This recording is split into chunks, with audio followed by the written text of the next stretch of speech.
Hey guys, tonight we're slipping quietly into an Edwardian home. Well, actually we're barging in at dawn because honestly this place never really sleeps.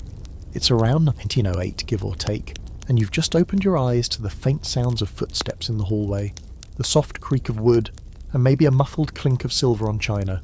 Don't bother reaching for your alarm clock, there isn't one. You don't need one. Someone else has already decided it's time for you to wake up. You're in a nice house, like really nice. A proper townhouse if you're in London, or a country estate if your family prefers open land and a convenient distance from the lower classes. But whether it's red brick or grey stone, your ceilings are tall, your fireplace is decorative, and your sheets are crisp linen. You've probably got a lace-edge pillowcase and at least 2 layers of bedding that someone else straightened before you even got in. And now comes the morning ritual, a gentle knock at the door, and in glides your lady's maid, or valet if you're a man, carrying a tray with tea, toast, and the day's post, which has already been sorted downstairs.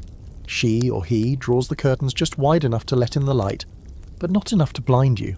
It's soft, it's polite, and it's your first reminder of something very Edwardian.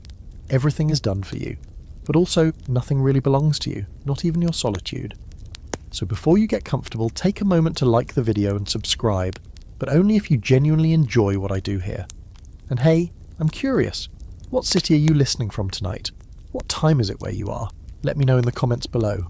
Now, dim the lights, maybe turn on a fan for that soft background hum, and let's ease into tonight's journey together. You sit up slowly, the room's still cold around the edges, because central heating isn't really a thing yet, and you can see your breath if it's winter. A fire might be burning faintly in the hearth, thanks to a maid who got up hours before you. Your feet slip into warm slippers, again thoughtfully placed, and you take that first sip of weak breakfast tea. It tastes slightly metallic. Not bad, just British. Here's the thing about this moment. It's peaceful, but orchestrated. That knock on the door, that was scheduled. That tea, brewed in a scullery with water carried up 2 flights of stairs. Even the mail. Someone sorted it by hand at a desk near the servants' entrance, double-checking the right cards for the right tray. Everything appears effortless, because dozens of people below stairs are making sure it does. By the time you rise and pull on a dressing gown, silk if you're feeling fancy, wool if you're realistic, the household is already in full motion. Bells wired to every major room ring downstairs whenever someone upstairs calls. Each servant knows which bell is whose by the tiny label beside it. Drawing room, morning room, nursery, ladies' bedroom, master's study. The servants' hallway below stairs looks like a telegraph office of domestic need, and it's been clanging since just after 5. You pad down the hallway to wash up, not in a bathroom, not really. You use a ceramic basin and jug placed on a marble-topped washstand. The water is lukewarm at best, because it was heated in the kitchen and carried up in a kettle. If you're lucky, someone remembered to put your toothbrush out. Yes, those were a thing, and your hairbrush is laid out like a little crown. So let's zoom out for a second. You're in a family that's not quite royalty, not quite celebrity, but very much in that sweet spot of inherited money and carefully preserved status. You might be the daughter of a wealthy industrialist or the third son of a minor aristocrat. Titles are still currency, but new money has made its way into the neighbourhood too, especially now that trains have made country estates just a day trip from the smoky chaos of London. And yet, no matter where your family's money came from, coal, textiles, railroads, shipping, it all filters into one morning like this. The Edwardian ideal of family life was based on the illusion of serenity. But that serenity, it's built on rules. You're supposed to look composed before 8 AM, speak softly, avoid appearing excessive, and always maintain your dignity. No one talks about the servants except when something goes wrong. No one shows up to breakfast in a rush. And definitely, no one goes downstairs unless you want to start a social earthquake. Even the furniture supports the illusion. You've got a fainting couch in your bedroom because heaven forbid you exert yourself and then just, sit. There are bell pulls embroidered with roses, velvet footstools for no reason, and at least one large armoire full of things you rarely wear.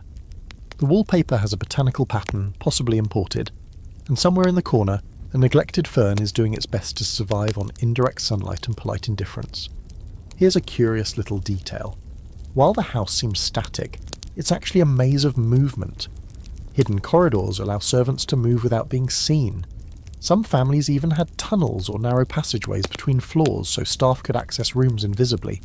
And yes, that's a real thing. In more extreme cases, speaking directly to a servant, especially at the wrong time of day, was considered bad form. There's a whole language of hierarchy in who talks to whom, when, and how loudly. By now your tea is cold and your maid is waiting just outside the door, ready to help you dress. She won't knock again unless it's late. You swing your legs off the bed and glance toward the wardrobe. Somewhere between the corset and the collar stays, your next hour is mapped out. But you're not in a hurry.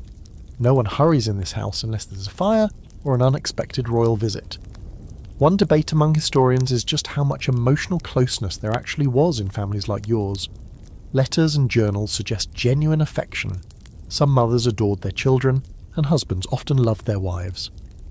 But many Edwardian parents also viewed their kids as little adults in training, and maintained a strict emotional distance. Morning moments like these weren't usually shared. Everyone had their own rhythm, their own room, and their own servant. Still, there's something elegant about this hour. The light slanting through the lace curtains, the gentle hiss of a kettle being reheated somewhere. The quiet, deliberate choreography of a house waking up one room at a time. And you're at the centre about it. Pampered, scheduled, and just beginning another day in a world that looks peaceful, but hums with invisible labour beneath the surface. Downstairs, the mood is entirely different. If your morning started with delicate footsteps and the soft clink of porcelain, the world below your feet began in a frenzy. You may still be in your dressing gown, sipping cool tea in a well-lit room with fluffed cushions, but directly underneath you, the kitchen scullery is vibrating with noise, steam, and urgency. The servant's day began hours before yours did, well before the first bell rang. Let's say it's 600 a.m. The kitchen range is already blazing, puffing out thick heat into the long stone-floored room. There's the rattle of pots, the scrape of iron against iron, and the rhythmic thump of bread dough being kneaded with tired knuckles. The scullery maid, just 14 and already with permanent red patches on her wrists, has been up since 4. She's cleaned out the ashes from the previous night's fire, hauled fresh coal from the cellar, and begun boiling water for the household's basins. Her hands are raw, her apron damp, and she hasn't yet spoken to anyone except maybe the cat, who is definitely smarter than several humans she works with. Above her in rank, the kitchen maid slices bacon and cracks eggs, keeping one ear tuned for the cook's inevitable critique. And the cook? Oh, she's a force. Not the fancy chef some nouveau riche families have started hiring, but a battle-tested culinary commander who could feed 30 people and never break a sweat. Her word is law in this half of the house. She doesn't take sass from the footman, and she definitely doesn't take suggestions from the mistress of the house, unless they're delivered with polite vagueness and an offering of sherry. You wouldn't know any of this from where you are upstairs, of course. What you see is the end product. The breakfast table arranged with military precision, boiled eggs in silver stands, toast that arrives perfectly warm, and marmalade that appears in its own cut-glass dish with a little silver spoon. But every piece of it is the final step in a backstairs relay race that's been running since well before dawn. Now, zoom out a bit mentally. There are 2 different universes in this house existing in parallel. You float through one, bright, slow and still, and beneath that another pulses with motion, labour and strict routine. It's a class system in architectural form. The front staircase is for family. The back stairs are for servants. They're narrower, steeper, and usually don't even have carpet. That division is intentional. You're not meant to meet halfway. Ideally, the only time you'll see a servant is when they glide in silently, fulfill a task, and vanish like human furniture. Even the rhythm of movement is choreographed to maintain the illusion. Servants are trained to avoid walking too heavily, too quickly, or too close to the family. Some households even uses mirrors or convex corner lenses to detect whether a servant might round a corner too suddenly, and, God forbid, interrupt someone's solitude. In essence, the house breathes in a double time, visible grace above and hidden industry below. One of the quirkiest parts of this upstairs-downstairs duality? The bells. Each room has a call bell wired down to a central board in the servants' corridor, where a brass needle jumps when rung. The bells all sound slightly different. A keen butler or housekeeper could identify the drawing room's trill from the ladies' bedroom's ping with no need to look. It's a weirdly elegant communication system, kind of like Edwardian text messages, except no one can leave you on read. If you're the master or mistress of the house, you almost never descend to the basement level. It's not done. Even entering the kitchen is considered deeply eccentric unless you're American or theatrical, ideally both, The housekeeper might come up to consult about menus or guest arrangements, but even she's part of a system meant to keep you removed from the mechanics of your own comfort. Let's talk about her for a second. The housekeeper is probably one of the most powerful women in the building outside of the mistress herself. She's the central node for linen, lighting, locks, and all domestic strategy. She keeps the keys, literally. The housekeeper's room isn't just for naps and tea. It's the nerve centre of the household, with ledgers recording every delivery, every shilling spent on lamp oil, and every broken chamber pot. If something goes wrong, she knows it before you do. If something goes really wrong, like missing brandy or an unlatched window, you might even hear her raise her voice. Maybe. Then there's the butler. Think of him as the CEO of downstairs operations, but with more white gloves and fewer performance reviews. He manages the male staff, supervises wine storage, and handles the silver, not just cleaning it, but keeping a written inventory so nothing mysteriously walks away. He also serves dinner, greets guests, and is usually the only servant who can speak freely to the master of the house.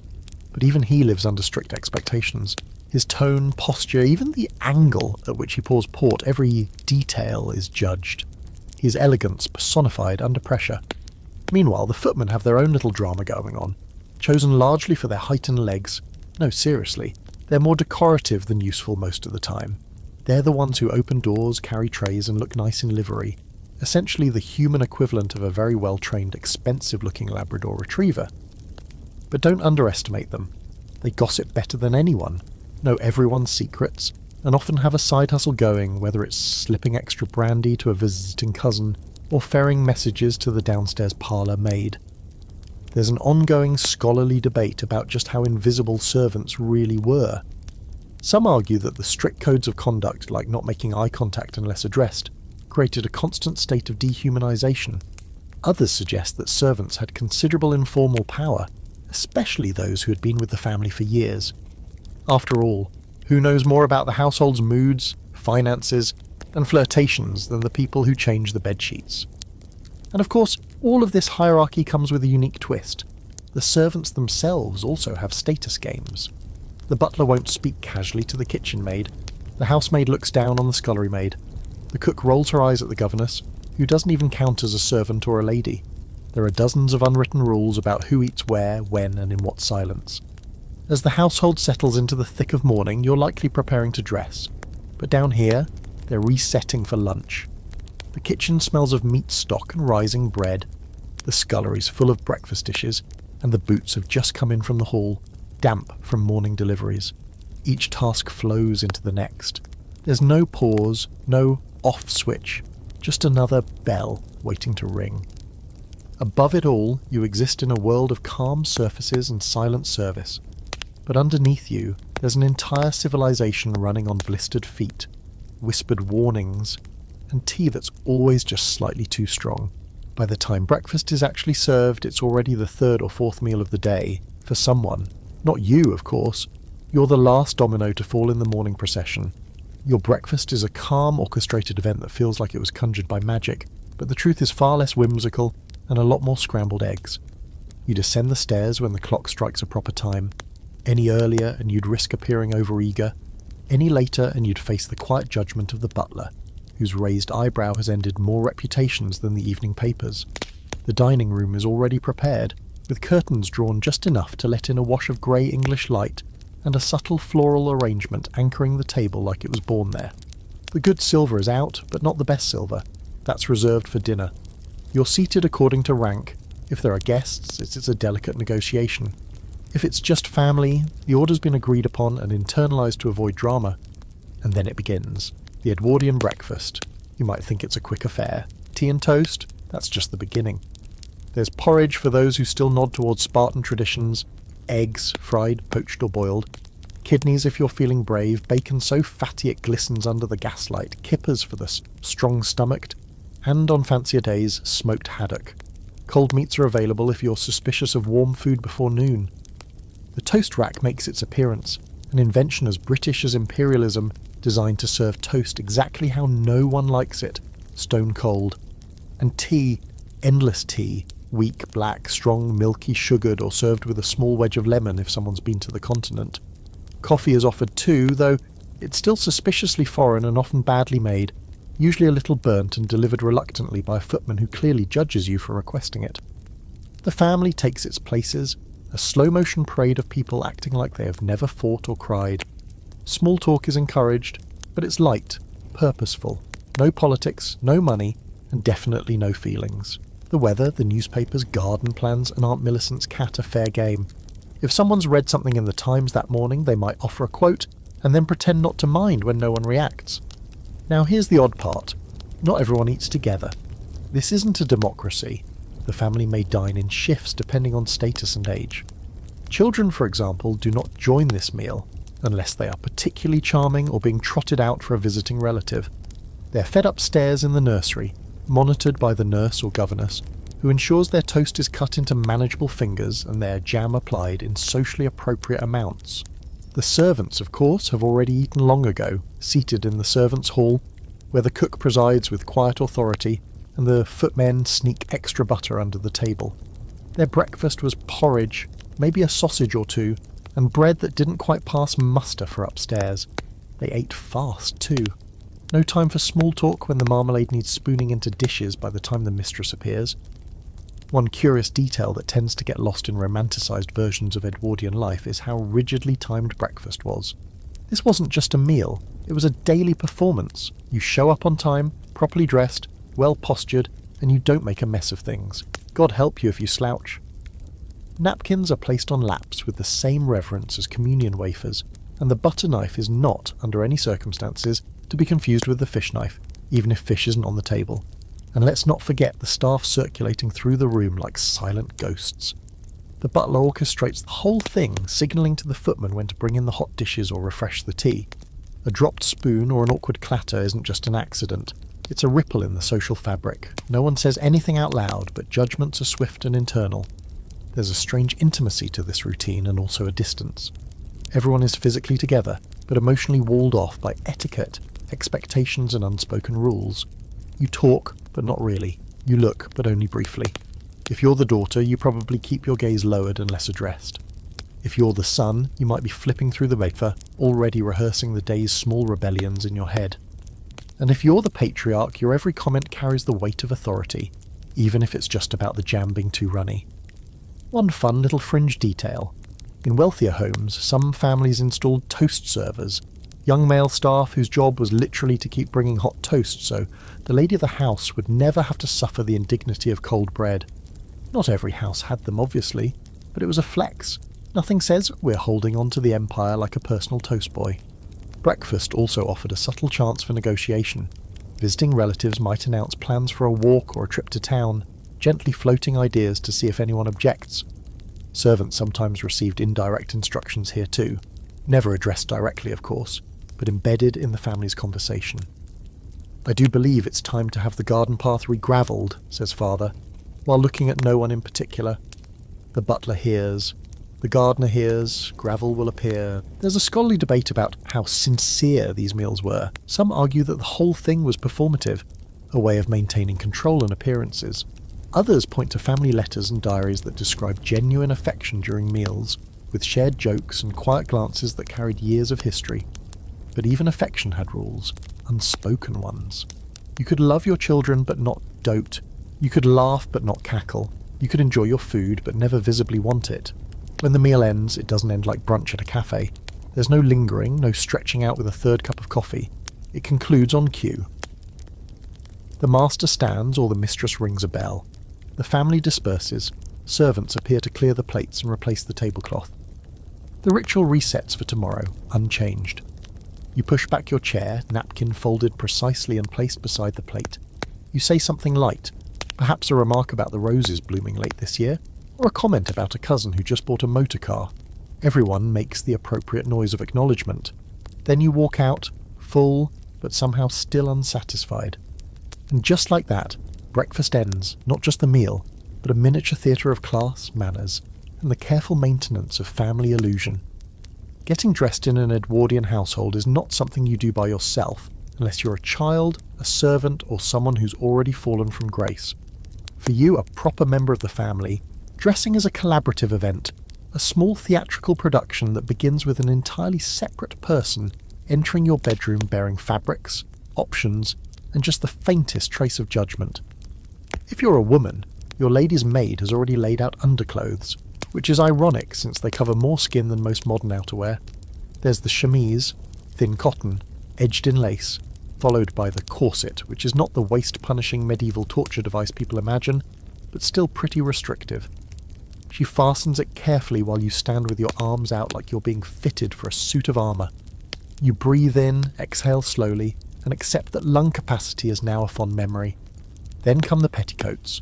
At least 2, sometimes more, depending on the weather, your status, and whether you plan to be seen by anyone important. Stockings are rolled delicately up your legs, held in place by garters that sit just above the knee. No elastic, no lycra, just the slow negotiation of cotton and ribbon. Your feet are slipped into boots with pearl buttons that your lady's maid fastens with a tiny hook, because trying to do it yourself would probably end in tears or a sprained wrist.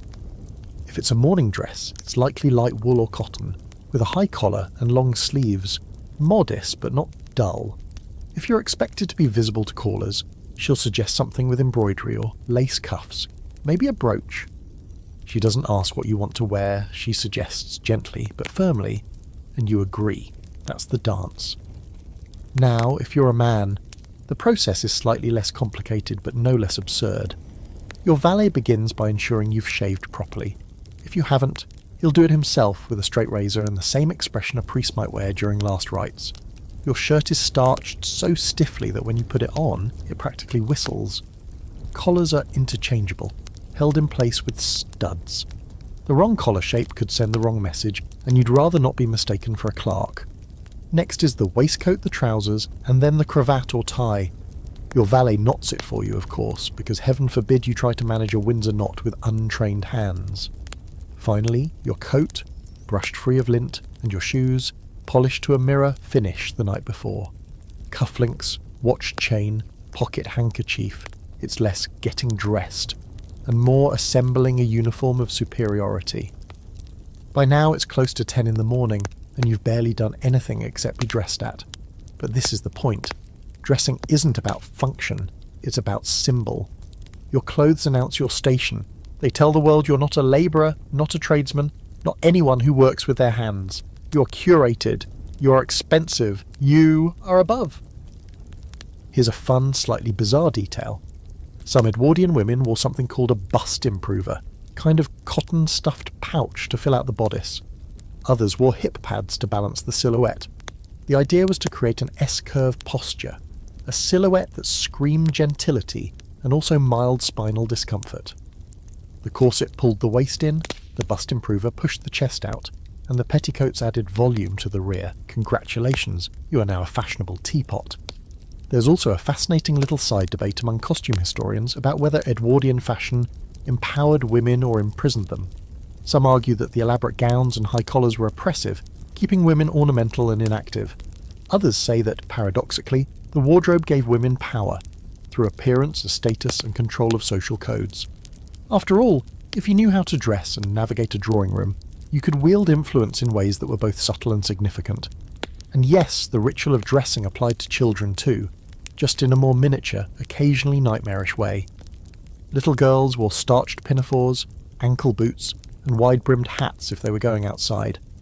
Little boys were trussed up in sailor suits or velvet jackets, depending on how recently someone in the family had read Little Lord Fauntleroy.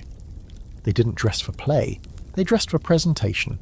Actual fun was a secondary consideration, but the real distinction, the one you feel in your bones as buttons are fastened for you and skirts are smoothed down, is that you're being dressed to appear. Whether you're going out or staying in, whether you expect callers or not, the clothes make a statement. You are someone with means, someone who doesn't need to labour, someone whose time is too precious to waste on fastening their own boots. Meanwhile, your maid or valet remains standing, waiting for your nod of approval. Not that you'd thank them, not usually. A nod is sufficient. Maybe a soft "that will do." Any more than that, and you'd risk seeming overly familiar. Or worse, American. The intimacy of the moment is strange. They've seen you half-dressed, helped you into garments you couldn't possibly manage alone, and yet the boundaries remain firmly intact. There's no chit-chat. You're not friends, and even if you're tempted to ask a question about their life, where they're from, whether they've got family. You don't. It's not done. They slip out the door before you've even finished adjusting your cuffs. Once you're dressed, you pause, you check the mirror.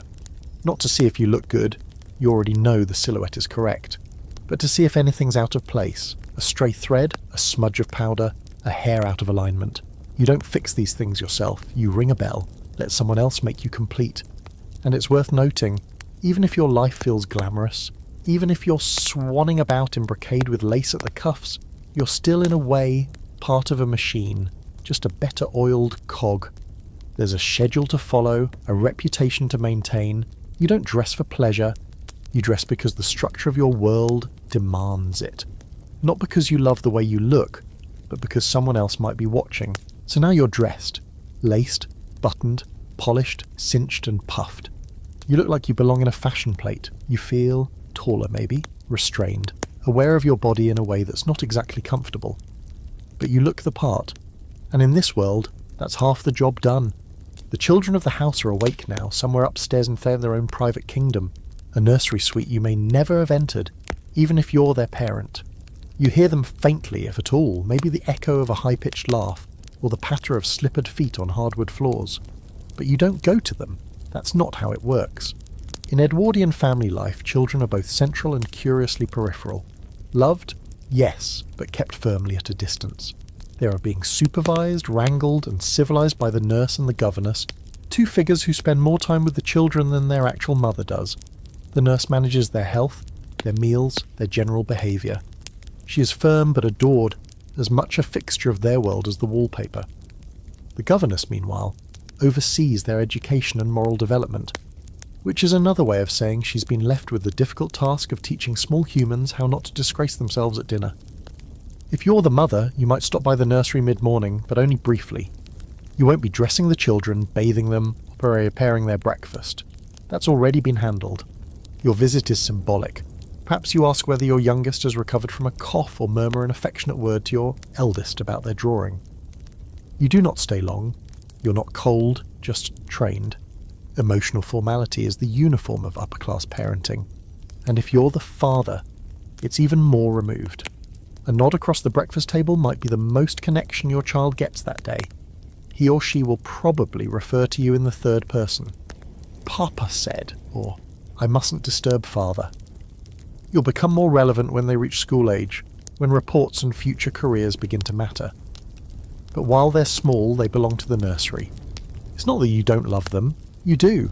It's just that in your world, love doesn't look like bedtime stories or muddy games in the garden. It looks like making sure they have the right governess, the right grammar, and eventually the right connections. It's a parental model where it's built on structure and inheritance, not bedtime kisses. Back in the nursery, the daily routine is already underway.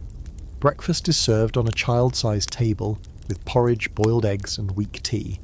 The nurse oversees the entire affair, correcting posture, scolding any tendency to eat with fingers, and ensuring that napkins are properly used, even when jam is involved.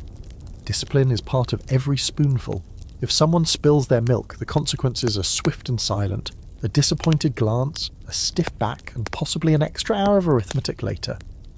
After breakfast comes lessons. The governess, always unmarried, educated but underpaid, has set up a small classroom in the schoolroom, perhaps with a globe in the corner, and faded maps of the empire on the walls. The curriculum is rigorous and deeply moral: scripture, Latin, French, spelling, penmanship, geography, and a thorough review of British history, all delivered with an emphasis on manners and obedience. Girls are taught with the assumption that their education will serve them socially, not professionally. They must learn music, painting, and embroidery. They should be able to read French, but not speak it too fluently, lest they seem too worldly. Boys, on the other hand, are trained for a future that might include Eton, Oxford, and then the civil service or the army. They are expected to show grit, control, and just enough charm to survive public school without being eaten alive. Now, here's the interesting and slightly heartbreaking bit. Most of the emotional life of these children happens with staff, not family. It's the nurse who comforts them when they're ill, the governess who knows which one wets the bed or can't bear thunderstorms. Servants often become surrogate parents in every way except formally, and yet those bonds have a ceiling. Children are taught that the staff are not equals. They can be loved but not confided in too much.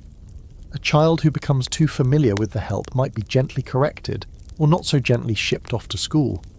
There's a fringe fact here that's almost too poetic to be real, but it is. Some children growing up in aristocratic homes had to write formal notes to their parents to request a meeting. Not all families did this, of course, but it wasn't unheard of. You might send a written message to your mother asking if you could visit her drawing room after tea, and she'd reply, "Yes, you may come for 15 minutes."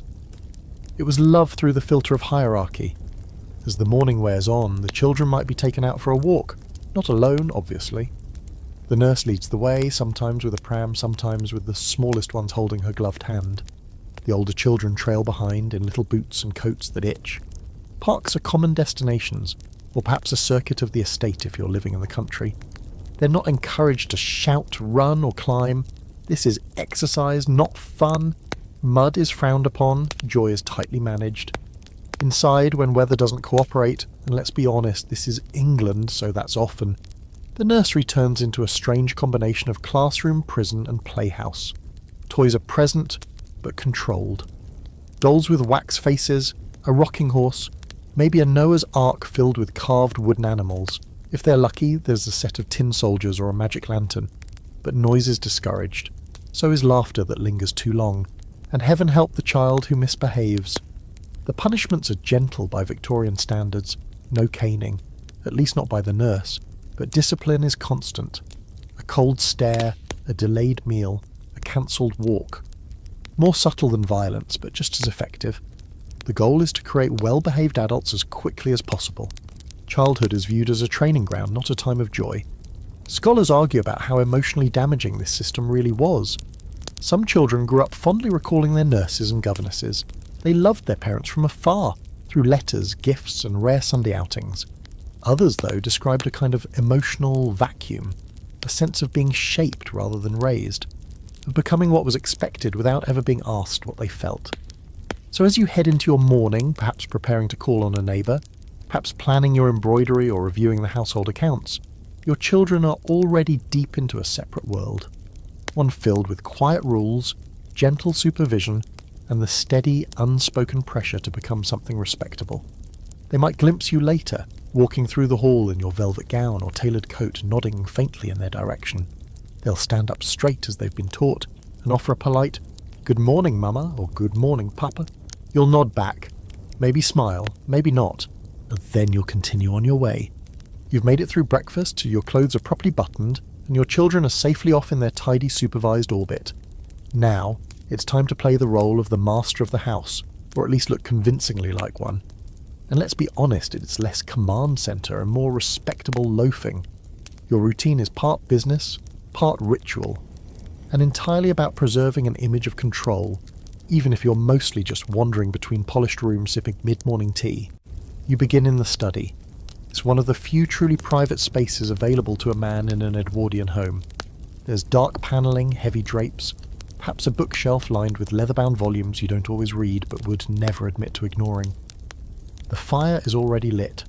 The air smells faintly of pipe tobacco and beeswax polish, and there's probably a globe sitting in the corner for dramatic pauses and moments of reflective pacing. A footman has brought in the morning post. Letters, invitations, perhaps a discreet envelope from your club reminding you to pay last month's wine charges. You sit behind your desk, not really to work, but to appear as though you might. You open each letter slowly. Some are social obligations, some are estate matters, and some are just the usual appeals from relatives who never quite grasp the word no. You consider applying, but not by hand. That's what the secretary is for. Maybe you dictate a few letters, maybe not. You might summon the butler for a quick conversation about the wine cellar or the state of the roof tiles. If it's a country house, you'll inquire about the gamekeeper and whether there are enough pheasants for your guests to shoot next weekend. These are managerial tasks in the loosest sense, a blend of casual authority and polite detachment. But soon enough, the real business of your morning begins, leaving the house. Not to work, unless you're part of the emerging professional class, which is still slightly suspicious to the older money families, but to conduct affairs. This might mean heading to your club if you're in the city, or strolling the grounds if you're in the country. Either way, the point isn't what you're doing, it's that you're seen doing it. If you're in London, you probably keep a membership at one of the gentlemen's clubs clustered around Pall Mall. The Athenaeum if you're intellectual, Whites if you're old school Tory, the Reform Club if you fancy yourself progressive but only mildly. You arrive mid-morning, hang your hat on a peg with your name engraved in brass, and settle into an armchair so deep it could eat a man whole. Newspapers are provided, as is silence. The clink of china, the rustle of pages. No one talks unless absolutely necessary. And even then, only about the things that matter. Politics, sport, gossip cloaked in discretion. At the club, you might take an early sherry, meet a friend for a quiet lunch, or play a desultory game of billiards. No one really knows what anyone else does for a living, and that's how everyone likes it. Work, real work, is a little vulgar. One must be occupied, yes, but not in a way that suggests need. In the countryside, the rhythm is slower. You'll check in with the steward about tenant concerns. One of the cottages needs a new roof, someone hasn't paid rent, the sheep got into the orchard again. You nod solemnly, issue vague instructions, and then headed out for a ride or a walk. Not exercise exactly, just movement. You wear a hat, carry a cane, perhaps pause to inspect the hedgerows or frown at the clouds. Important thoughts are presumed. The wash because they're made of different metals. You must wash silver differently from tin. Crystal gets rinsed in its own pan, egg dishes require scalding water or else the smell sticks forever. There are no dishwashers, there are no gloves. You've learned to wipe grease with cold water first because hot water just seals it in. And let's talk soap. You use a combination of lye, ash, and whatever mystery powder the cook swears by. It burns, it eats your skin, your hands will crack by November and stay raw until May. You learn to scrub quickly, precisely. There's no margin for error. Drop a plate and you'll catch it. Not with your hands, but with a pay deduction. Worse, the cook might scold you in front of the footman. You don't want to give him the satisfaction. The cook, by the way, rules this domain like a queen without a crown. She's clever, sharp, and has zero patience for clumsiness. You admire her. You also fear her. She never raises her voice, but somehow you always feel like she's about to. She directs you with clipped phrases. Peel that, boil this, faster. You don't argue. You wouldn't dare. She's the only thing standing between you and total collapse. By mid-morning, your apron's already soaked. You've peeled 20 potatoes, descaled 6 fish, cleaned a brace of pheasants, and scrubbed out the basin where someone dropped a teacup full of milk and sugar overnight. Now you're hauling the kitchen waste out to the bins, careful not to let the slop splash on your skirts. The bin is alive with flies, and you look the other way, holding your breath like it might help. When deliveries arrive, meat, milk, bread, you're the one who receives them, not officially, of course. The housekeeper signs the ledger, the cook inspects the goods, but you're the one hauling crates and wiping down slabs of marble. The butcher's boy might leer or call you ducky on his way out. You ignore him.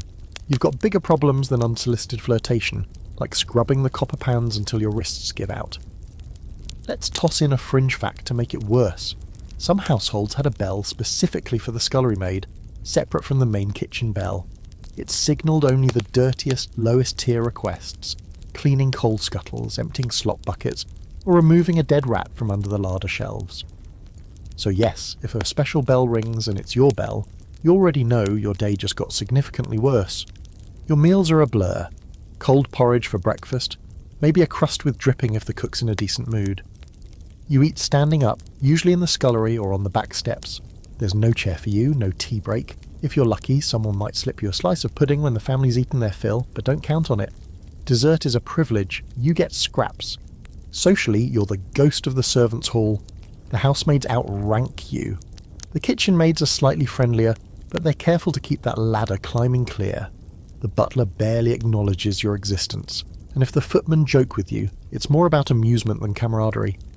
You hear the whispers, you see the glances, you exist on the periphery, tolerated but invisible.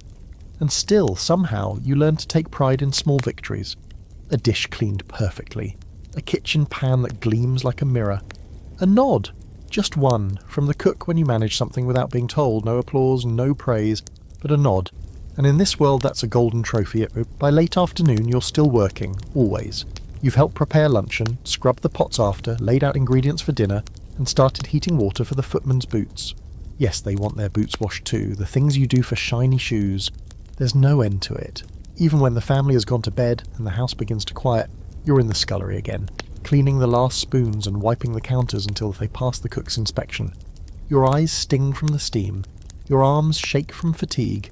You're 17 years old, and you feel like you've aged into an old woman in one season. Historians argue about whether this life was better than the alternatives. If you'd stayed in the village, you might be married to a man with no teeth and 6 kids before 20. At least here you're fed and paid, but the work is relentless, and your dreams, well, they're few and carefully folded. Maybe one day you'll become a kitchen maid. Maybe a cook. Maybe.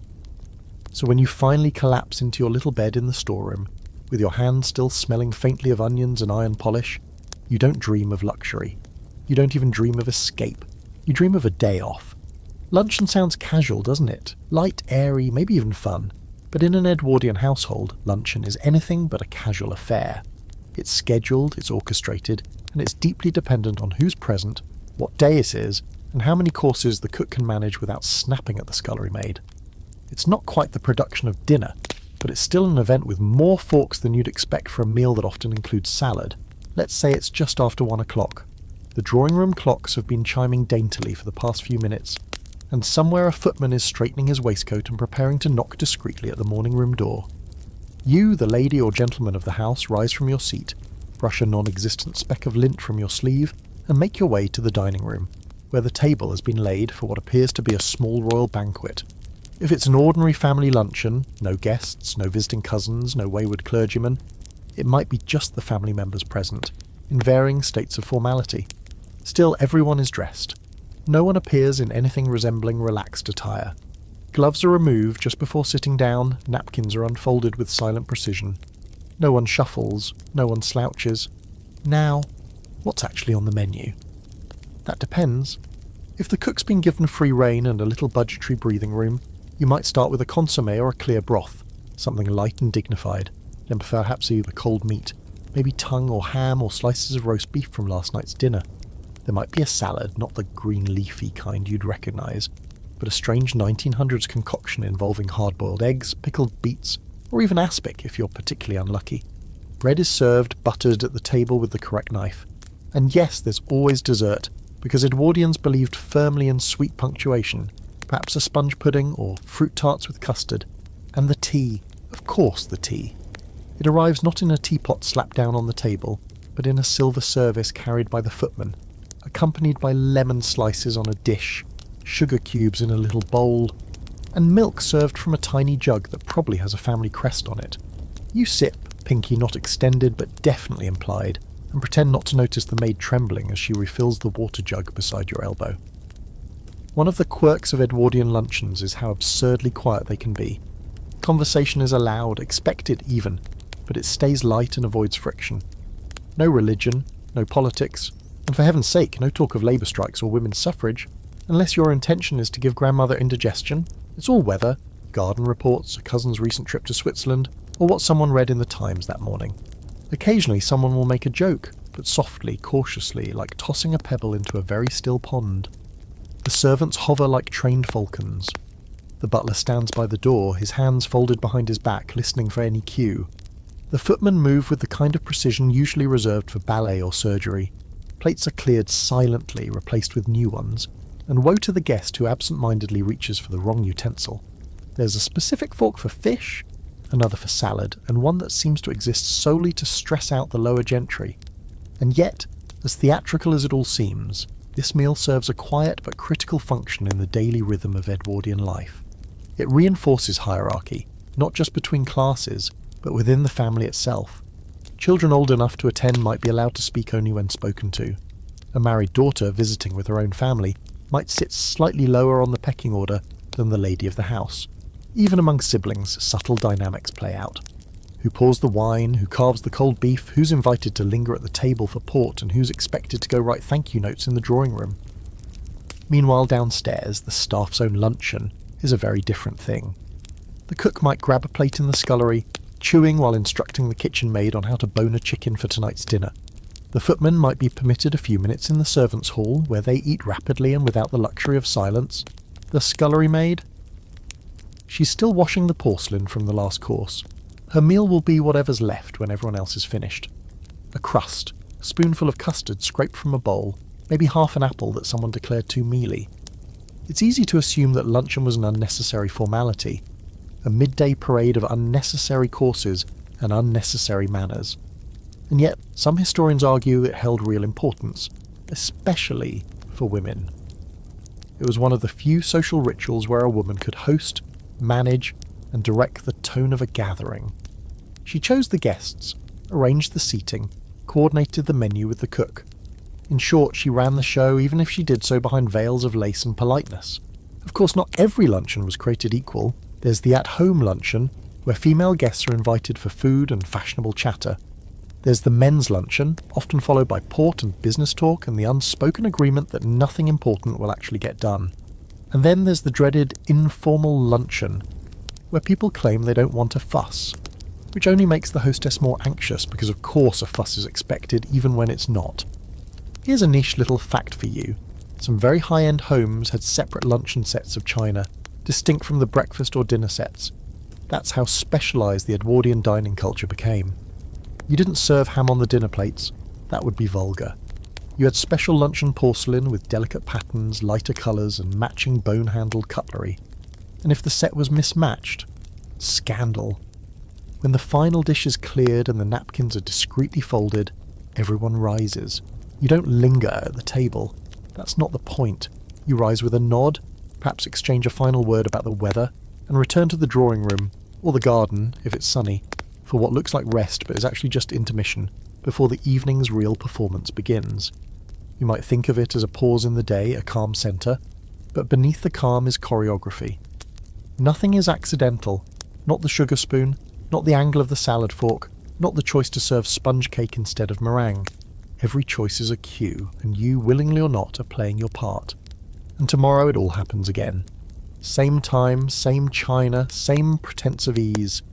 The hours between luncheon and dinner stretch out like a long, narrow corridor.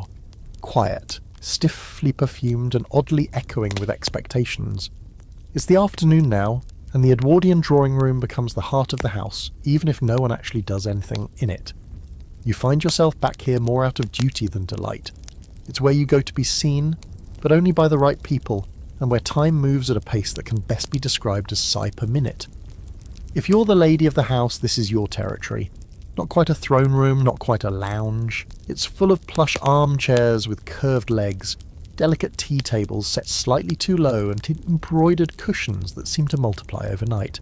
There are ferns, always ferns, and at least one footstool that serves no real purpose other than to suggest you're someone who doesn't need to stand. You settle yourself in for calls, which means a small parade of women, and occasionally a daring gentleman, may stop by to visit for precisely 15 to 20 minutes, no more. The front hall table is stacked with calling cards like tiny paper passports, each signalling a social connection, a possible alliance, or a neighbourly obligation. The butler presents the card on a silver tray. You scan it, nod, and prepare yourself for polite conversation that must, under no circumstances, touch on anything of real consequence. Topics include the new vicar's unfortunate accent, whether the grocer has been cheating with his scales, and what Lady Halberton wore to the musicale last Thursday. Blue lace completely inappropriate for her age. What you're really doing is maintaining your position on the social chessboard. Every visit, every eyebrow raise, every compliment that somehow sounds like an insult. It's all strategy. Meanwhile, if you're not receiving guests, you might be the one making calls. You change into yet another dress, something just the right degree of formal, with gloves that button at the wrist and a hat with just enough veil to be demure, not dramatic. You're driven to nearby homes, where you repeat the same conversational dance and hope that your presence and your china teacup handling are noted and appreciated. Back home, the drawing room shifts into a kind of liminal space. You might pick up embroidery or a novel, something approved of course, nothing too French or too modern. The ticking of the mantel clock marks the minutes with alarming solemnity. Occasionally you write a few letters, you rearrange the flowers, you flip through Country Life and pretend not to be annoyed that they featured that woman's garden again. If there are unmarried daughters in the house, they hover here too. They sit quietly, pretending to read or stitch, while secretly hoping someone will call, preferably someone with land, a title, and at least tolerable hair. Their every motion is watched, not harshly, but with that constant Edwardian awareness. You are always performing, cross your ankles, mind your posture. Laugh, but not too loudly. Here's where things get oddly theatrical. The afternoon drawing room isn't just social, it's aesthetic. You are the centrepiece of this curated domestic diorama. Your dress matches the upholstery, intentionally or not. Your children are ideally absent, your husband is off doing something important looking, and the room itself is like a well-behaved dog, expensive, tasteful, and slightly too quiet. Let's drop in our fringe fact here. Some Edwardian hostesses were so meticulous about their drawing rooms that they had fresh flowers delivered twice daily, morning and mid-afternoon, just in case the lilies started drooping. The room had to stay photogenic, even if no one was photographing it, which is peak Edwardian logic. The drawing room is also where courtship simmers. If a gentleman caller has been approved after layers of supervision and scrutiny, he might be received here under the cautious eye of a chaperone. He sits on a small chair, not too close. She sips her tea and demurs. They talk about the weather, music, and what books they're supposed to enjoy. And if all goes well, they both go home and immediately write deeply emotional things about each other in diaries they'll later pretend don't exist. The men of the house, if there are around, might drop in briefly, usually to stand stiffly by the fireplace and pretend to enjoy the company of whichever neighbour is currently perched on the sofa. But the drawing room remains a woman's realm. Male presence is tolerated, occasionally even appreciated, but it never quite fits. They fidget, they check the clock, they ask if it's time for a drink yet. It isn't. As for the servants, they move in and out like well-trained ghosts. A maid brings tea and cakes, carefully laid on a low table that no one ever seems to reach easily. The butler occasionally appears to announce a visitor, then vanishes again, always keeping one eye on the social horizon, like a naval officer watching for storms. And what happens if no one visits? Well, then the drawing room becomes a stage without an audience. You still sit. You still perform. You're not allowed to relax fully. That's what the boudoir or the library is for. The drawing room is for public softness, not private comfort. It's for being graceful, not messy. For appearing thoughtful, not being caught in thought. Some historians argue that this period, the afternoon lull, was when women became most introspective. Diaries from the era often include entries written during these hours, reflections on aging, loneliness, the role of marriage, and the slow, creeping sense that life might be passing by, filtered through lace curtains and teacup handles. Others argue the opposite, that these hours were a rare moment of personal space, however structured, and gave women room to breathe and think away from the chaos of family management and social demand. Either way, the quiet is deceptive. It's heavy with implications. You're in the drawing room because it is where you're expected to be. You're doing the things you're supposed to do. But beneath the stillness is a constant evaluation of status, of presentation, of worth. As the clock ticks toward 4 or 5, the drawing room prepares for its next transformation. The shadows lengthen. The light softens. Someone might open a window just a crack to let in a breeze, careful not to disturb the arrangement of lace doilies. Tea time looms, more visitors may arrive, or maybe not. You smooth your dress, straighten a cushion, and wait. This is your kingdom, fragile, embroidered, and absolutely necessary. Even if you're just sitting by the window waiting for nothing in particular, with a book you've read twice and a smile that hasn't quite reached your eyes since noon. At the quiet centre of the household machine stands a man who neither owns the house nor dines at the family table, yet holds more practical power than almost anyone above the stairs, the butler. He's not the main character, not the star of the show, he's the stage manager. The one pulling levers, opening doors, and making sure no one, family or staff, derails the whole operation. You don't see him unless you need him, but everything about the house, from the temperature of the wine to the timing of the front door, moves to his rhythm. Your butler rises before the family does. Not quite as early as the scullery maid. Few people suffer that fate, but early enough that by the time the master of the house creaks open his study door, the butler's already polished the silver, reviewed the wine cellar, and mentally prepared for a day of quiet command. He doesn't scurry, he doesn't sigh, he glides, always upright, always composed. You'll never catch him leaning on a wall or muttering to himself in frustration. That's what the under-butler is for. The butler's domain is everywhere the family treads, but nowhere the family lingers. The dining room, the main hallway, the front door, the cellar, the parlour. He's the steward of space, keeper of timing, guardian of good taste. And his greatest skill? Discretion. The butler sees all. The nervous glances exchanged over the dinner, the empty decanter that wasn't empty yesterday, the letter with the unfamiliar wax seal. But he says nothing. He nods, he notes, he adjusts, silently. Let's take a little stroll through his day, shall we? He starts by reviewing the day's schedule with the housekeeper. The two are equal in status, but operate in parallel worlds. She manages everything inside the walls. He manages everything at the surface, the presentation, the poise, the protocol. Together, they're like a pair of generals co-running a battlefield that smells faintly of rosewater and roast pheasant. He checks the silver next. Not just for shine, though it must shine, but for completeness. Every fork, ladle and candelabra has its place in its logbook. Edwardian households, especially the wealthier ones, kept meticulous silver inventories. Any missing item could imply theft or, even worse, carelessness. And theft was always suspected of the staff. Carelessness, that reflected on him. Then he oversees the footmen. Now, these lads are decorative but potentially disastrous. They're young, often cocky, chosen for height and good legs, and more interested in polishing their boots than their manners. The butler trains them like a conductor trains an orchestra. Where to stand, how to serve, when to speak, preferably never, and what to do if a guest starts talking about trade unions or foreign holidays. They practice serving wine. They practice serving soup. They practice looking effortlessly presentable while thinking quite possibly about rugby. Midday finds the butler supervising luncheon service. He may not carry the dishes himself, that's the footman's job, but he watches everything. He knows where each guest should sit, which dish comes first, and what temperature the Madeira should be served at, and if someone drops a spoon or uses the wrong fork. He doesn't flinch. He just tilts his head 1 degree and the nearest footman adjusts accordingly. No one speaks of it. That's the power of the butler. He doesn't command loudly. He rearranges the universe with a look. And then there's the front door. The butler is its gatekeeper, its oracle. If you ring the bell, he knows whether to let you in, how warmly to greet you, and whether you should be offered tea or just a hard wooden chair near a cold hallway. He knows which guests are to be welcomed and which are to be endured.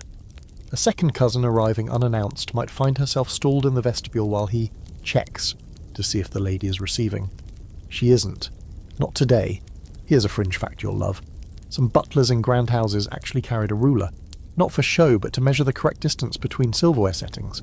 If the forks were off by more than a quarter inch, the butler would correct them personally. That's the level of detail we're talking about. Think wedding planner, security guard, sommelier, an etiquette professor, rolled into one tall man with sideburns and perfectly ironed cuffs. Now, despite his composure, the butler isn't invincible. He has his own pressures, mostly from above. The master of the house may be aloof and distracted, but he expects everything to run like clockwork. If a guest's name card is misspelled, or the claret is a few degrees too warm, or the cigars offered after dinner are the wrong brand, guess who hears about it? Not the cook, not the footman, the butler. He absorbs the blame and smooths the surface again, always. And yet, in many ways, the butler holds a strange kind of power. He knows the family's secrets, the real ones. Who's drinking too much, who's been corresponding with a cousin in Paris, who owes money quietly to the tailor. In some households, he's almost a confessor. He's addressed by name, Mr. Giles, perhaps, or simply Giles. And while he's never treated as family, he becomes something else, essential. There's some scholarly debate around how much control butlers actually had. Some were near indispensable, managing staff hiring and firing, even handling the family's household accounts. Others were glorified waiters, expected to polish cutlery and keep quiet. But across all interpretations, one thing's clear. The butler is the spine of the Edwardian house. Everything else, family, servants, social drama, hangs from him like vertebrae. Even his living quarters reflect his odd limbo in the household hierarchy. He has a room near the entrance hall, but not too close. It's small but better furnished than the average servant's room, usually with a writing desk and armchair, and a wardrobe that holds at least 2 formal black coats and 3 pristine white shirts. He dines alone or with the housekeeper, depending on the house's size and level of formality, and he never gossips in the servants' hall. That's beneath him. By evening, when the family begins dressing for dinner, the butler shifts into his final and most iconic role, master of the table. He ensures the candles are lit just so that the crystal glimmers, the soup spoons are exactly where they ought to be. He stands at attention as the meal begins and glides around the room like a silent metronome, measuring the evening's tone. And when the last port glass is polished, and the guests have retired to the drawing room, and the candles have burned low, the butler finally retreats to his little room, sits in his armchair, removes his gloves, and, if he's feeling indulgent, sips a small glass of sherry while thinking, just for a moment, I kept the house standing today. Then he sets the glass aside, irons his shirt for tomorrow, and begins preparing to do it all over again. Down the back stairs, just past the warmth of the kitchen, and around the bend where the copper pans hang like a glinting chorus line, the real theatre begins. Not the stiff formal one you see upstairs, with its orchestrated dinners and carefully staged drawing rooms, but the lively, unscripted, chaotic drama of the servant world. This is where Edwardian gossip hums like a hive under the floorboards, and you, be you a maid, a footman, or even the undercook, are cast in a sprawling soap opera that resets every single day. You might imagine the servants as quiet, obedient drones, head down, mouths shut, but you'd be off by a country mile. Down here, among the scullery steam and the linen baskets, the staff are talking, constantly, not loudly. Discretion is still survival, but in corners, whispers, exchanged glances, and casual mutterings over blacking pots and ironing boards. Everyone knows something, and if they don't, they'll pretend they do until they find out. Today, for example, the first footman is awfully quiet. Normally he can't resist commenting on the cook's dumplings or the new kitchen maid's hair ribbon, but now he's sulking. The parlour maid won't look at him, and the other footman keeps snickering behind his hand while rearranging the decanters in the pantry. There's something going on, and you know it'll leak by tea time, probably involving a misdelivered note, a late-night hallway encounter, or some particularly vivid footprints outside the laundry room. The gossip isn't just about flirtations, though there's plenty of that. It covers everything. How much wine was drunk at last night's dinner, which houseguest left their corset hanging from a doorknob, how the young master came home later than he should have with a red-faced friend and a guilty smile. It's part entertainment, part pressure valve. The servants live in silence upstairs, but downstairs, this is their space, and words are currency. What's whispered here can shape lives. If a housemaid is seen leaving a footman's room after hours, her reputation slides in seconds. If the cook is rumoured to be dipping into the kitchen sherry, her authority might weaken bit by bit, until she finds herself replaced by someone younger and less fond of a tipple. Everyone's listening, even when they pretend not to. You, sitting by the stove peeling apples, might look innocent, but your ears are wide open. You file things away, you remember. And it's not just gossip, it's politics. Social dynamics down here are as rigid and fraught as the ones above. The butler and housekeeper are the monarchs, the cook is a warlord. The footmen form their own little club, bonded by livery and vanity. Maids stick together unless they don't. The scullery maid, bless her, is Switzerland, too exhausted to offend anyone, too lowly to be worth targeting. But the rest of the staff, every glance carries meaning. Every seating arrangement at the servants' dinner tells you who's in favour and who's 2 days away from being dismissed. Here's a curious little nugget. Servants often have their own internal mail system. If you wanted to send a note to someone on the top floor without being seen, you might pass it through another maid, or tuck it into a hollow stair rail. Some houses even had tiny servant pass-throughs, narrow panels in walls where messages or items could be exchanged out of sight. Secrecy was part of the infrastructure. And it wasn't just the staff inside the house. The coachmen and grooms, especially in the country, had their own hierarchy in the stables and carriage house. Gardeners had their own turf, literally. They barely mixed with the indoor staff, but still managed to share rumours through the laundry girls or delivery boys. Information flowed like smoke seeping through floorboards and under doors. No one could stop it. Despite this swirling current of whispers, the staff still found space for real friendships and real rivalries. The housemaid who shared her bread pudding with you might also be the one who borrowed your bonnet without asking. The under-butler who covered for your mistake last week might ask you to take the blame for something much worse this week. Everything was give and take, an unspoken economy of favours, secrets and subtle power plays. Now let's stir in our scholarly debate for the day. Were servant relationships truly exploitative, or did they contain elements of mutual dependency and personal agency? Some historians argue that servants, though bound by class, found genuine community among one another, a surrogate family of sorts. Others claim the constant threat of dismissal, paired with harsh discipline and paltry wages, poisoned every relationship with anxiety. The truth probably lies in between. Affection and ambition coexisted, loyalty and resentment tangled like bedsheets in the laundry room. The dining table in the servants' hall is where the daily drama culminates. Meals are served according to rank. The butler sits at the head.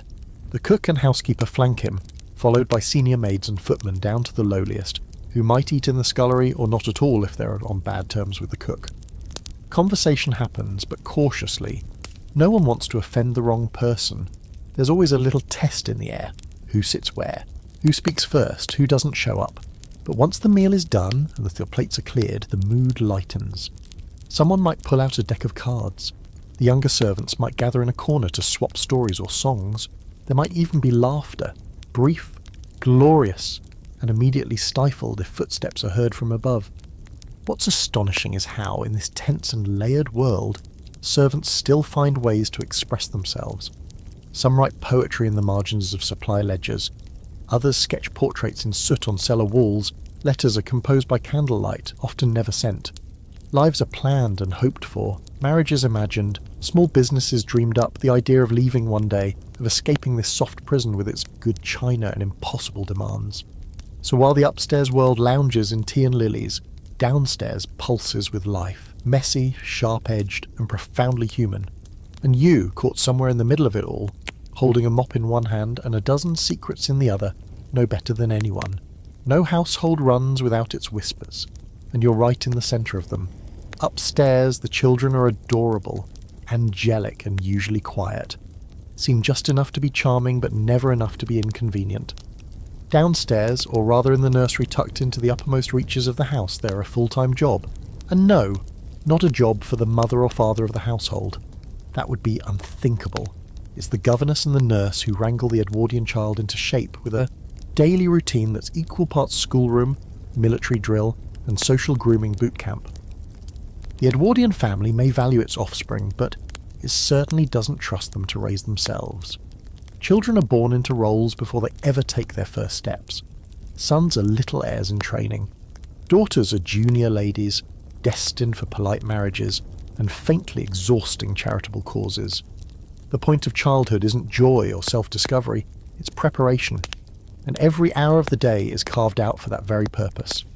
The governess is at the helm of this operation. She's not quite a servant, she eats separately, has her own room, and doesn't scrub anything, but she's certainly not part of the family. She's something in between, which makes her position both powerful and lonely. She's expected to be clever, graceful, moral, and invisible. A walking textbook with good posture. Her job is to educate the children, mainly the girls, although younger boys are her territory, until they're packed off to prep school. Lessons begin promptly after breakfast. The nursery table is transformed into a classroom. Slates are cleaned, pencils sharpened, the globe placed on a stool like it's about to be interrogated.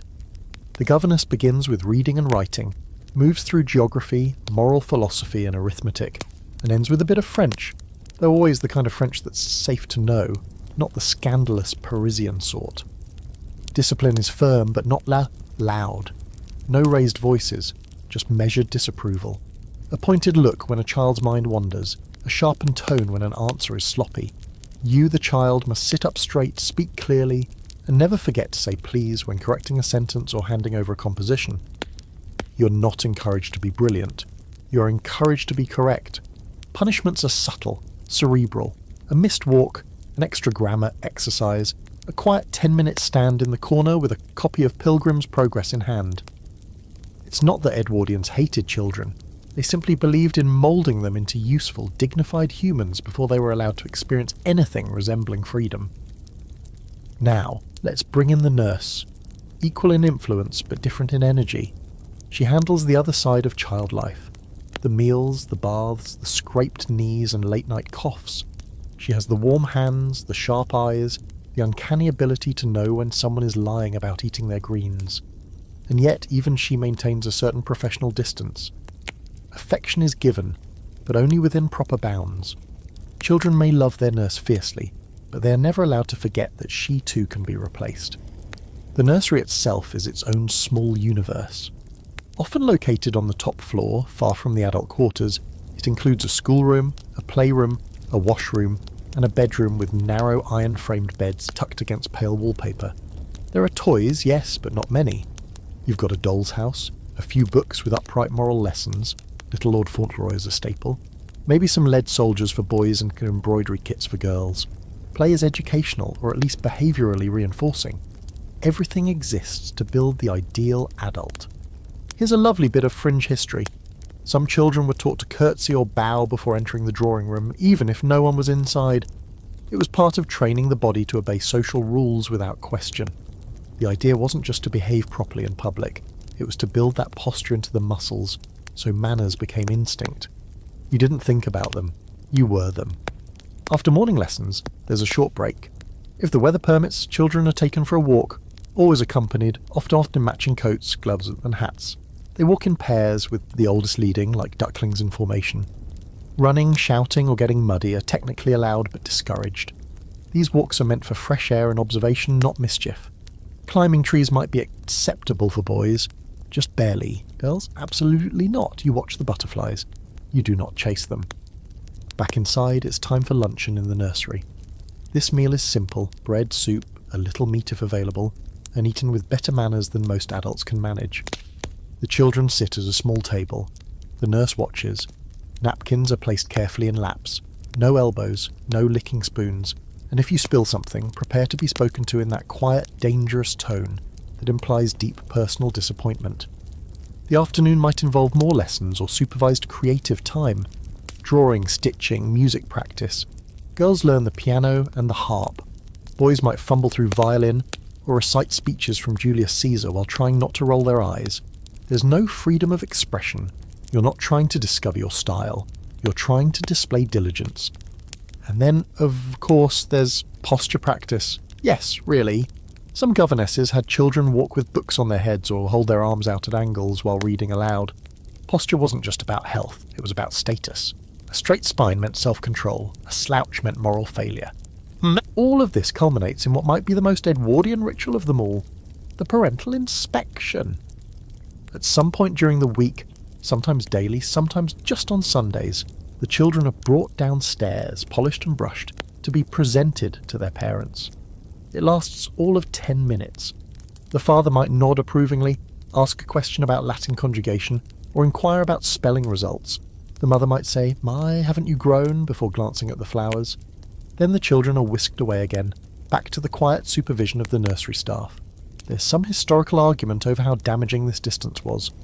Diaries from the era show that many children adored their nurses and governesses more than their actual parents, which makes sense when you consider who bandaged their knees and tucked them into bed. But some adult children later described a kind of aching disconnect from their families, a lifelong attempt to earn approval that never came, sealed with perfectly written letters and emotionally empty compliments. And yet not all was bleak. In some homes, the nursery was a place of joy, especially among siblings. There were secret games under the schoolroom table, whispered jokes about the governess's fondness for barley sugar, elaborate doll dramas, and battles waged with toy soldiers across nursery rugs. The boundaries were strict, but children still found their own soft rebellions. So if you're an Edwardian child, your days are measured, your behaviour scrutinised, your progress logged in neat handwriting. You're watched constantly, praised sparingly, corrected always. You're being sculpted into a gentleman, a lady, a future mother or barrister or duchess. There is no room for mess, for tantrums, or for daydreams beyond what's sanctioned. But if you sit very quietly, very still, sometimes you can hear the piano downstairs. Sometimes you can catch the smell of the roses in the conservatory. And sometimes, just sometimes, you imagine what it might be like to walk barefoot in the garden and not have anyone watching at all. There is a room in the house that's tucked quietly above the grand drawing room and beneath the attic where the maids sleep. A room that doesn't smell of roast dinners or coal dust, but something softer: lavender water, chalk dust and warm milk. This is the nursery.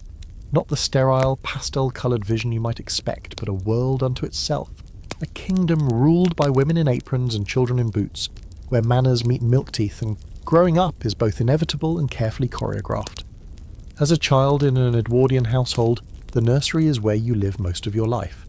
You sleep here, you eat here, you play here, cry here, recover from illness here, and quietly wait for adulthood to begin.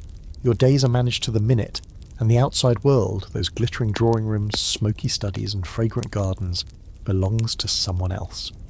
You see it through the windows or on supervised walks. But this is your world. 4 walls, striped wallpaper, wooden veranda beds, and a hierarchy as real as the one downstairs. The nurse is in charge. She may not be titled or well paid, but she carries an authority that rivals the butler's.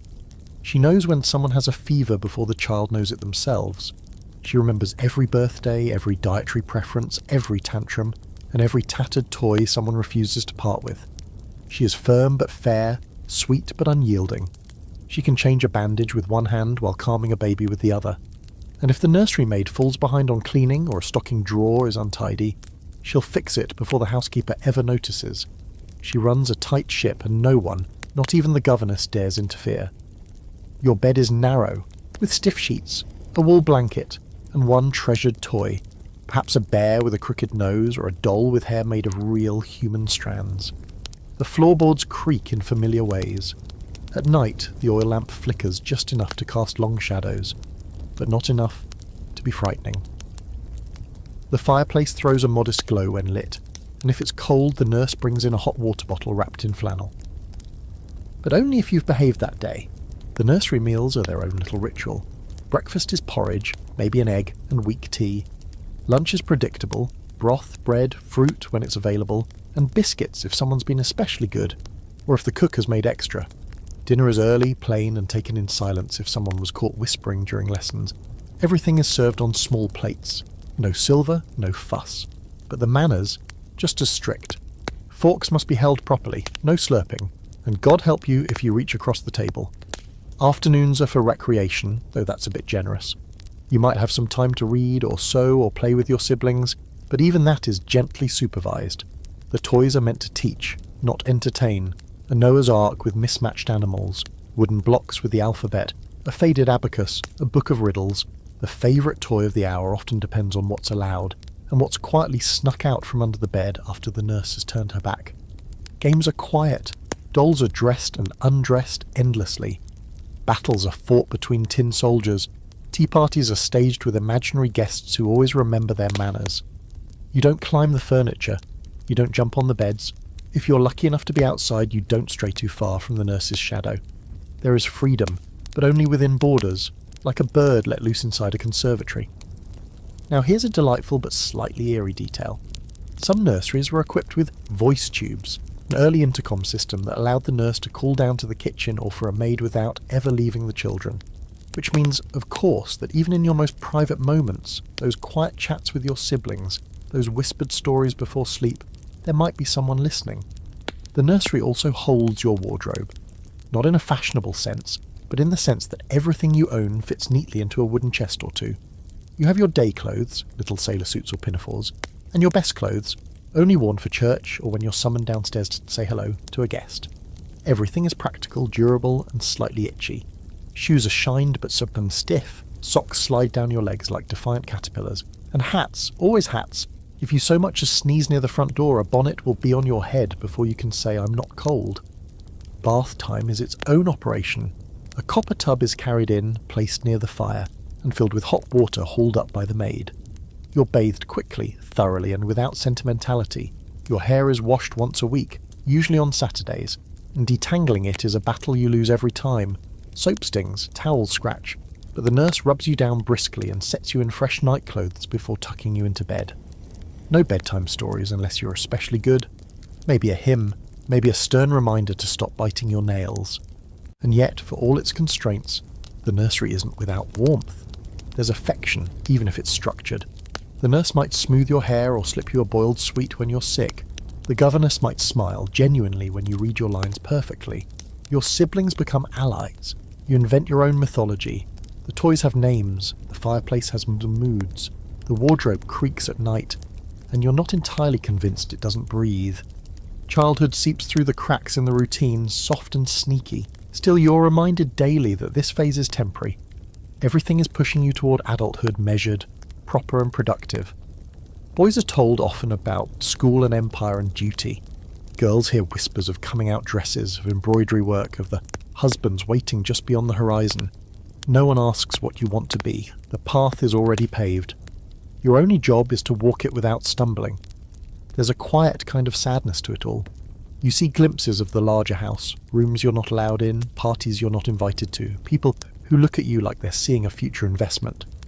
You feel the distance between yourself and your parents not as cruelty, but as inevitability. They love you, but from a distance. From a well-appointed drawing room that smells like bergamot and leather, not milk and liniment. And so you go to sleep each night tucked in tight, the embers in the hearth fading to a glow, the nursery settling into its hush. The world outside remains vast and dazzling, but here, inside your little room above the fray, you dream in smaller shapes, of new ribbons, of slightly warmer porridge, of maybe, just maybe, being allowed to read for 10 minutes longer before the lamp is snuffed. When it comes to Edwardian shopping, you don't just pop out for a loaf of bread and a bottle of milk. You proceed. Shopping isn't a mundane task. It's a carefully choreographed social excursion, a fusion of necessity and performance.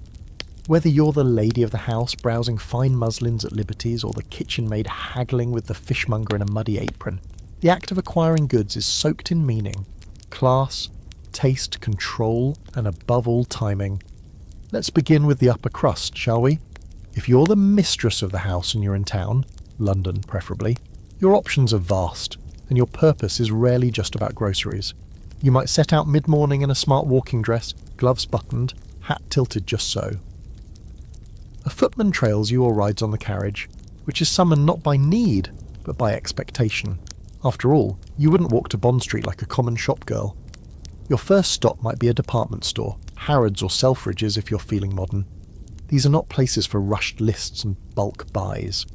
They are retail cathedrals, offering everything from lace collars to live parrots. Yes, really. You're not just buying, you're visiting. A clerk greets you by name, shows you a selection of parasols you didn't know you needed, and offers you a cup of tea. You examine ribbons, you pretend to debate perfume, and of course you linger near the glove counter long enough to be noticed by anyone whose opinion matters. There's no shame in browsing, quite the opposite. It's about being seen, considering expensive things, even if you don't buy them. You might send your selections to be delivered later. You might leave empty-handed. The point isn't the package, it's the presence. Now, if you're running the household rather than just appearing in it, your shopping day looks entirely different. The cook, or more often the kitchen maid, receives a list from the housekeeper. It includes meat, fish, eggs, dairy, fresh produce and dry goods, often annotated with terse little reminders like, "Not last week's bacon," or "Liver only if fresh." She wraps herself in a shawl, tucks the list into a cracked leather purse, and sets out on foot. The local high street is a constellation of specialty shops. No supermarkets here. The butcher knows her name, and he also knows she won't fall for his Monday sausages that have definitely seen too many Tuesdays.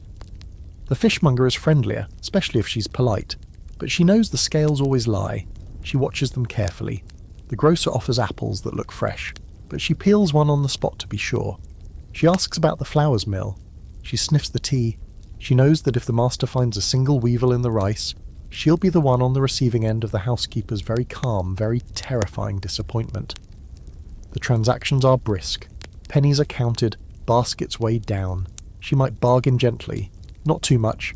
Edwardian class expectations apply even to servants. You're expected to know your place, but you're also expected not to be a fool. She lugs it all back, uphill, arms aching, and still has to sort, prep and report before lunch. And no, she doesn't get to sample the pears. Let's take a moment to admire the sheer logistics of Edwardian food supply. Refrigeration isn't standard yet, so things must be bought in small amounts, and frequently. Iceboxes exist, but are unreliable and reserved for wealthier homes. That means milk sours quickly. Fish must be eaten the day it's bought. Bread dries out if left uncovered for even an afternoon. Shopping is not a weekly event, it's a daily campaign. And here's a quirky little gem for today. Some Edwardian households maintained a household journal, a sort of ledger/diary where every item purchased was recorded by the housekeeper. It included costs, supplier names, and sometimes comments like "Fishman late again," or "Mrs. Dalloway sent poorer ham than usual." These journals were both budgeting tools and social weapons. If a supplier's goods dipped in quality, they might mysteriously stop receiving orders, or worse, receive a politely worded note of disappointment written on monogrammed stationery. Now, if you're in the country, things shift again. Many estates are largely self-sufficient, or at least pretend to be. Eggs come from your own hens. Vegetables are grown in the kitchen garden. The gamekeeper supplies the table with rabbit or pheasant, depending on the season. The dairyman delivers milk daily from a neighbouring farm, and the gardener provides enough rhubarb to keep the cook muttering through the summer. but you still need items from town: soap, butter, spices, jam if the fruit harvest is bad. So once or twice a week the trap is hitched, and someone, likely the under-housemaid or a trusted footman, heads into the village with a list. They're expected to return promptly, not talk to anyone they shouldn't, and avoid looking like they're enjoying themselves. Shopping may be essential, but fun is absolutely forbidden between errands. Let's not forget now mail orders. Yes, Edwardians had catalogues. If you needed a new gown, a bolt of muslin, or a special German toy for your niece, you could browse the pages of a thick paper catalogue and place an order by post. Weeks later your parcel would arrive, often in straw-packed crates or wrapped in wax paper, smelling faintly of warehouse and ambition. For rural families, this was a lifeline to modernity, proof that even if you lived hours from London, you could still dress like a duchess and serve imported olives. There's an ongoing scholarly discussion about whether Edwardian shopping empowered women or trapped them in consumerist roles. Some argue that frequent shopping gave women, especially mistresses and housekeepers, real influence, control over suppliers, budgets, and even community politics. Others point out that it tied them more tightly to the domestic sphere, making them permanent fixtures of an endless procurement loop. It's likely both. With every purchase, a woman reinforced the household's status, but also her own unpaid labour. Back at the house, parcels are unwrapped, receipts tallied, and goods inspected. Apples are placed in bowls, flowers arranged in vases, fish chilled with urgency. The mistress might examine a new ribbon or smell a sample of face cream. The housekeeper checks quantities. The cook, without saying much, sniffs the butter and squints at the cheese. A single bad item can cause a chain reaction of complaints that ripple from pantry to parlour, and when it's all done, the baskets are folded away, the receipts filed, and the next list is started, because tomorrow it begins again. If luncheon is a slow-moving rehearsal, then dinner in an Edwardian household is the full performance. Lights, costumes, choreography and all. It's not just a meal, it's the day's crescendo, a ritual of class and manners polished so thoroughly you could see your reflection in the gravy. This is when every room, every person, and every perfectly folded napkin works in unison to remind everyone, guests, family, servants, and the universe itself, that your household is still very much in command of its image. The preparation begins hours earlier, of course. Downstairs, the cook is deep into battle with roasts and sauces, her kitchen apron already a battlefield of flour and meat drippings. The kitchen smells of singed herbs and ambition. Puddings are boiling in cloth bags, custards are cooling. Stock is being strained so obsessively it could pass as holy water. Dishes are plated not just for flavour, but for elegance. Every leaf of garnish, every dollop of cream, every carefully peeled grape, yes, that's a thing, is placed with ceremonial precision. Meanwhile, upstairs, the transformation is underway. The house shifts, lamps are lit, fires are stoked, the drawing room cushions are fluffed like they've just fainted. The butler polishes the final goblet and inspects the dining table with the intensity of a general before battle. He paces around the perimeter, straightening cutlery, measuring the placement of the crystal. He double-checks the silver service, ensures the soup spoons match the fish forks, and that the napkins are folded into discreet swans or fans, depending on the tone of the evening. And then there's you. You can't just go to dinner, you must dress for it. Formal evening wear is not optional. For men, this means black tailcoat, white tie, stiff white waistcoat, and a shirt starched so sharply it could double as a weapon. Cufflinks must be gold or mother of pearl. Shoes must shine like wet ink. The valet assists in the assembly, of course, making sure your collar is aligned and your trousers don't reveal any unspeakable ankles.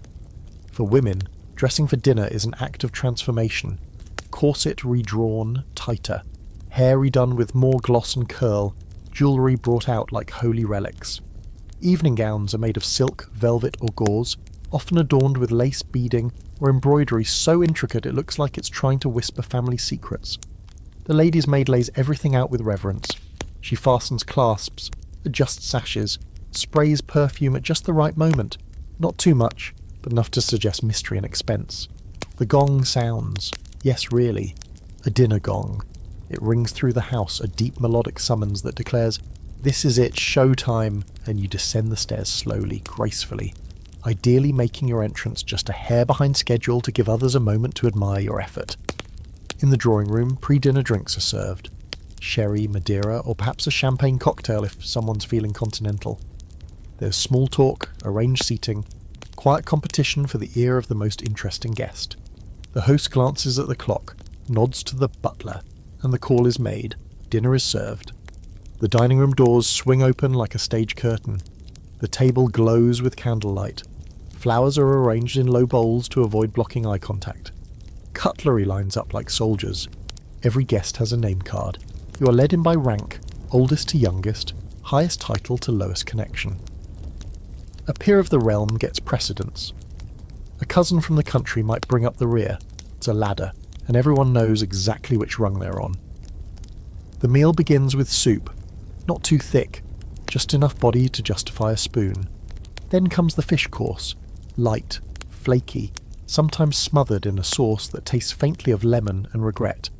Then an entree, chicken, lamb, or perhaps a stuffed quail if the cook's in a daring mood. Then roast, beef, duck, venison if it's shooting season. Sides flow in and out like choreography. Creamed potatoes, asparagus, petit pois, all served with synchronized grace by the footman. A pause, then the remove, often a cold dish, like galantine or a moulded aspic that shimmers unnaturally under the chandelier. Then the pudding, something rich, like spotted dick or plum souffle, followed by cheese, then fruit. Finally, dessert wines, and throughout wine. Pairings, claret, burgundy, port, delivered with such gravitas you'd think they were curing disease. The rules of dining are absolute. Forks are used from the outside in. Napkins are unfolded, not shaken. You never place a used spoon on the tablecloth. You never salt your food before tasting it. That would be an insult to the cook and by extension your own breeding. Talking with your mouth full is a crime punishable by social exile. You speak only to the person on your right for the first course, and then the person on your left for the second. This is structured conversation. And it's not just about etiquette. It's about performance. Every guest is on stage. The laughter is curated. The smiles are rehearsed. You are here to eat, yes, but more importantly, you are here to be seen eating well. To glide through a meal with such poise and polish that no one remembers what you said, only how exquisitely you held your knife. Here's a bizarre little historical side note. Some particularly elite hosts hired dining tutors for their children, people whose sole job was to teach the art of the dinner table. Correct posture, glassware knowledge, how to slice a pear without collapsing into fruit salad. All vital if you hope to marry well or avoid embarrassing yourself in front of the Marquis of wherever. There's a persistent academic debate about whether Edwardian dinners were truly about enjoyment. Were they pleasant, or just elaborate power rituals? Some scholars suggest that while the food might be delicious, the stress of performance, especially for those outside the inner circle, could render it nearly unbearable. Others argue these dinners offered rare opportunities for women to exercise influence and diplomacy in a socially sanctioned space. Whichever side you lean toward, one thing is clear. By the end of the meal, everyone is exhausted in the most elegant way possible. The gentlemen may retire to the library for port and cigars, puffing thoughtfully and talking politics. The ladies retreat to the drawing room for coffee, small cakes, and quieter conversation, needlework, the theatre, how difficult it is to find decent lace lately. Eventually the groups rejoin. A final glass of something is offered. Coats are fetched. Names are murmured. Compliments are paid. And the guests step out into the cool night, carefully not wobbling in their shoes or letting the wind undo their hair. Back inside, the butler supervises the clearing of the table. The footman, flushed from the effort and adrenaline, remove the silver. The kitchen glows with heat and leftover triumph. The cook, if pleased, might offer the scullery maid an extra bit of pudding, just this once. And upstairs, in the candlelit quiet of your room, you unpin your hair, remove your stiff collar, or loosen your corset, and exhale. Finally, the performance is over. You've survived dinner.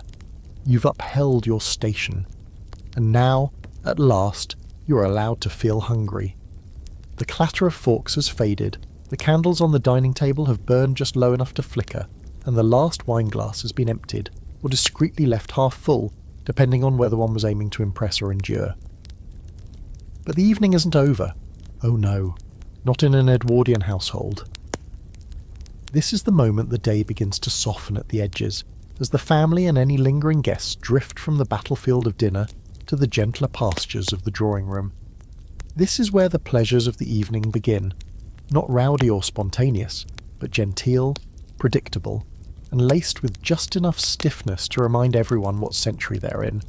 You cross into the drawing room with a practiced sigh, the kind that says, "That was pleasant but exhausting," even if you didn't understand half of what was discussed at the dinner table. The fire is already lit, the lamps have been turned low, the curtains are drawn, tea is waiting, brewed to that exact pale gold that Edwardians found morally and spiritually correct, with thin slices of lemon laid out beside it in perfect little ovals, like an offering to the gods of etiquette. If you're a lady, you sink into the upholstered armchair like you've just returned from war, remove your gloves with deliberate grace, and smile at the nearest conversational target. If you're a gentleman who's opted out of cigars and port in the library, or if you've returned from them with your whiskers still faintly smelling of Havana, you may lower yourself into a spot on the sofa and pretend to listen as someone recounts the latest scandal at the vicarage. The activities of the evening vary, but only within a very tight, laced-up circle of acceptability. Card games are common: whist, bridge, patience if someone's feeling solitary. Not high stakes, mind you. Gambling is frowned upon unless you're doing it at your gentleman's club with people rich enough to pretend money doesn't matter. But a polite hand or two among friends? Entirely acceptable, provided no one reveals too much competitive glee. Music is another pillar of evening entertainment. If there's a piano, it's opened reverently and someone, usually the daughter of the house or the pretty cousin visiting from Surrey, is summoned to play. The pieces are carefully chosen, nothing too passionate, too modern, or too German. Mendelssohn is safe, Chopin is allowable if delicate. Wagner? Only if you're trying to stir up trouble. The music floats softly through the room, and no one claps loudly when it ends. That would be vulgar. A quiet, lovely, simply lovely is more appropriate. Sometimes someone reads aloud. A bit of Tennyson. Maybe a chapter from a serialized novel. This is only enjoyable if the reader has a good voice and doesn't pause too often to clear their throat. It's not about the content, it's about the tone. The room is a stage, and every voice, every sigh, every gentle chuckle is part of the script. You're performing civility. Relaxed, cultured, slightly bored civility. Now let's drop in our curious fringe fact for the night. Many households kept a parlour game book, a literal ledger of which games had been played on which evenings, who had won, and what topics had been discussed. It wasn't just memory keeping, it was social strategy. You didn't want to repeat the same topic of conversation 2 Thursdays in a row, and if Mrs. Caldwell always beat everyone at whist, you might diplomatically nudge her toward the piano instead next time. For younger people, and by that we mean those between 16 and 24 because time starts early and ends early in Edwardian society, evening entertainment is one of the few socially acceptable places to flirt. Subtly, of course. An offered card, a shared piano bench, glance across the room during a dramatic reading, nothing overt.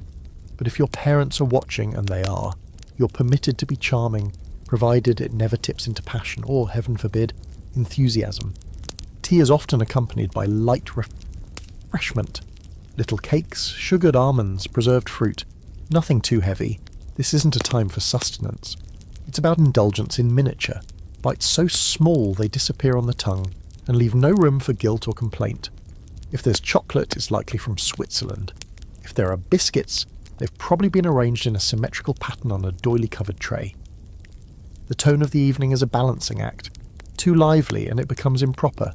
Too dull and someone might drop off mid-conversation. So you aim for pleasant mediocrity, witty but not sharp, interested but not invested. You nod a lot. You smile even more. You say things like, "Indeed," and "quite," and "how amusing," even if your inner monologue is screaming for a pillow and an escape rope made of piano wire. Of course, for the host or hostess, this is far from relaxing. They are monitoring everything, the flow of conversation, the shifting alliances, the energy of the room. Did Mrs. Linton take offence at the remark about Belgium? Is the young baronet eyeing the wrong sister? Is the tea too weak? The hostess may appear serene, but under the surface she's mentally sprinting in heels, trying to keep the evening on track while smiling like a painted statue. There's a scholarly debate, believe it or not, over whether this kind of enforced socialising improved community bonds, or just slowly drove everyone quietly mad. Some argue it taught empathy, poise, and a sense of shared ritual. Others claim it reinforced social roles so rigidly that no one ever got to know anyone outside of their mask. There's truth on both sides. It depends whether you were born into the part you're playing or if you're still hoping someone will let you improvise. Eventually, the hour grows late. Or late, in Edwardian terms, which is anything past 10:30. Guests make their excuses, coats are fetched, hands are shaken, lightly. No hugs, no lingering. You walk them to the door, thank them, assure them the pleasure was yours, and then close the door with a sigh so perfectly timed it feels rehearsed. Then it's over. You return to the drawing room. The chairs are askew. The fire is dying. Someone left a card half finished on the table. The piano lid is down, the tea cold, and for a brief moment the silence is not oppressive. It's relief. If you're lucky, no one said the wrong thing, no one spilled tea on the rug, no one noticed you dozing during the poetry reading.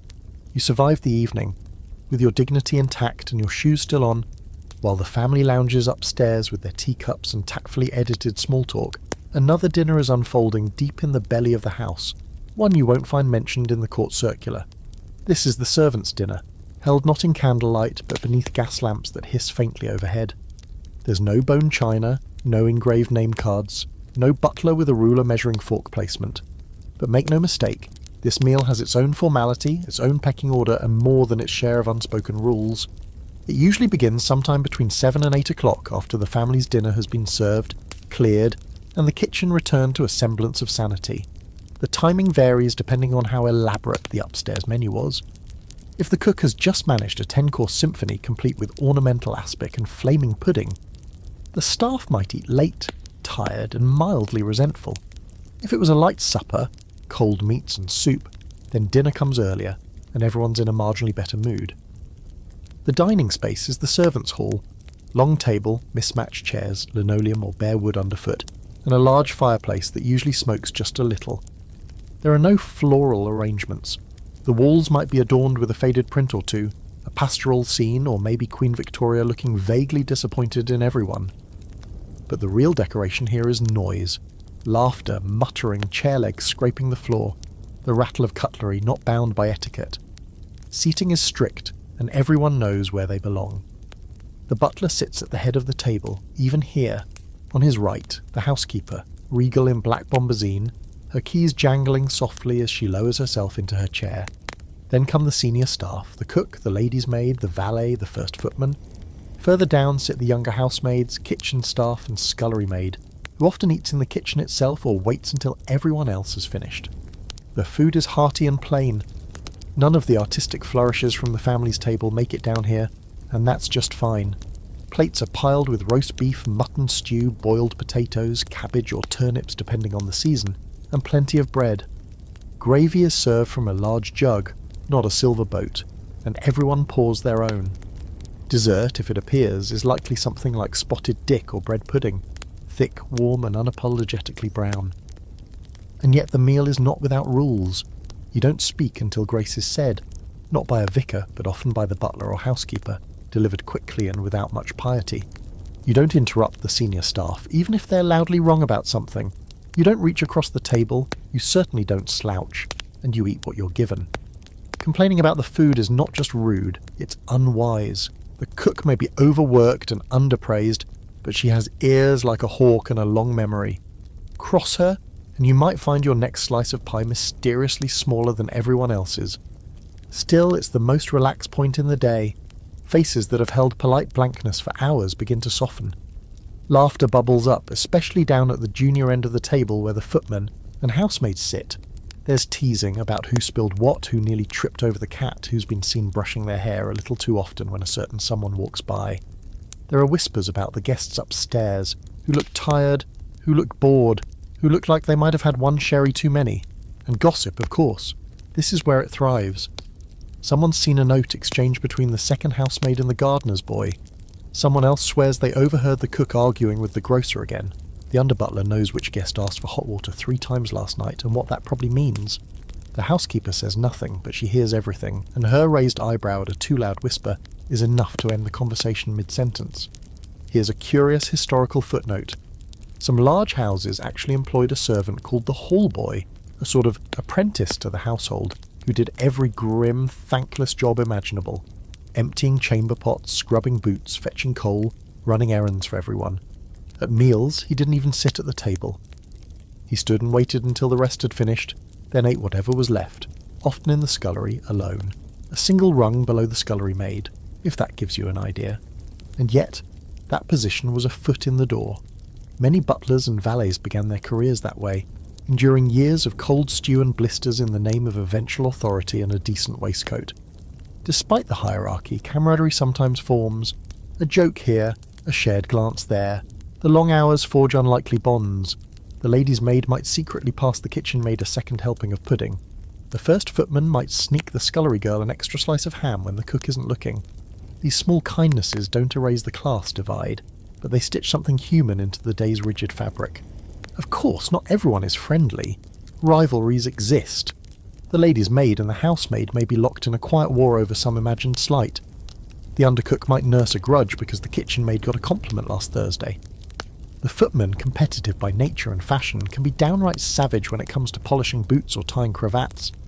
The servants' hall is a community, but it's also a jungle. Everyone's jostling for favour, security, and maybe, if they're lucky, a path up the ladder. There's a debate among historians about whether the servants' hall was truly a refuge or just an extension of the workday. Some accounts describe it as a place of laughter, solidarity, and even romance. Others paint a picture of stifling rules, emotional exhaustion, and relentless supervision. Likely it was both, relief and pressure side by side, much like the fish course and the roast on the family's table. After the meal, there's a brief moment of rest. Chairs lean back. Boots are unlaced. Someone pulls out a deck of cards. Someone else hums a tune. A young maid might sneak out to the backyard for a quick gulp of cool air, face tilted toward the stars. But it's short-lived. There are still boots to clean, fires to check, candles to snuff. Night is coming, and the house must be reset for tomorrow. So they rise from the table. Plates are scraped. Tea things are gathered. And the line between rest and duty blurs once again. Because even in the quiet of the servants' hall, someone is always listening. Someone is always waiting for the next bell to ring. You'd think, after the mountains of beef, gallons of tea, and orchestras of silverware, the Edwardians would finally be allowed to collapse into bed and call it a day. But not so fast. Bedtime is its own elaborate production, complete with stagehands, props, and more layers than a wedding cake. The Edwardians may have dressed for dinner, but they undressed for bed like it was a performance only slightly less important. Let's start with the basics, hygiene, or more accurately, the Edwardian version of it, which is equal parts ritual, guesswork, and a few gallons of tepid water. Bathrooms as we know them were still a novelty. Some grand homes had proper plumbed bathrooms by the early 1900s, full bathtubs, flushing toilets, and basins with running water. Others made do with a washstand in the bedroom, complete with jug and bowl, a sliver of soap in a china dish, and a hand towel that hasn't seen boiling water in weeks. So every night, water is hauled up bucket by bucket, floor by floor, by a poor underpaid maid who's probably spent the whole day scrubbing fireplaces and her own hopes. It arrives lukewarm at best. If you're especially wealthy or especially eccentric, you might have a gas-heated bath. But most nights you make do with a quick splash of water to the face, a rinse of hands and feet, and, if you're truly diligent, a dab of eau de cologne to cover the sins of the day. For ladies, undressing is a full production. The lady's maid stands by, waiting to unbutton, untie, and unlace every garment, layer by layer. First the brooch, then the bodice, then the corset, unhooked delicately as though disarming a Victorian time bomb.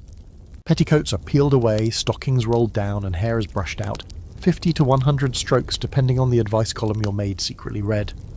You step into a cotton nightgown or a flannel sleeping robe, depending on the season and how many ghosts you plan to impress.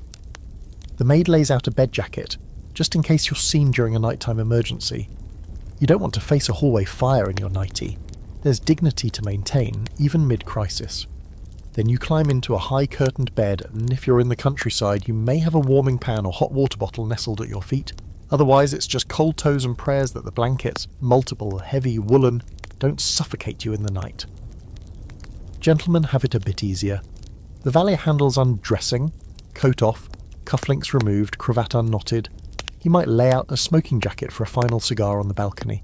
Hair is smoothed, face wiped with a damp towel, and then it's into the striped pyjamas or a linen nightshirt that, frankly, would look more appropriate on a shipwreck survivor. Still, it's comfortable, and at least there's no corset involved. Toiletries are kept in a neat little kit.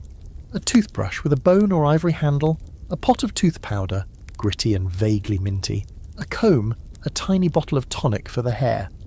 There's no toothpaste tube, no deodorant stick. Maybe a dab of pomade, maybe a splash of rosewater. A gentleman might shave before bed, or leave it for the morning when the valet can supervise the chin situation with clinical precision. Now for hair washing, rare, calculated, and nearly traumatic.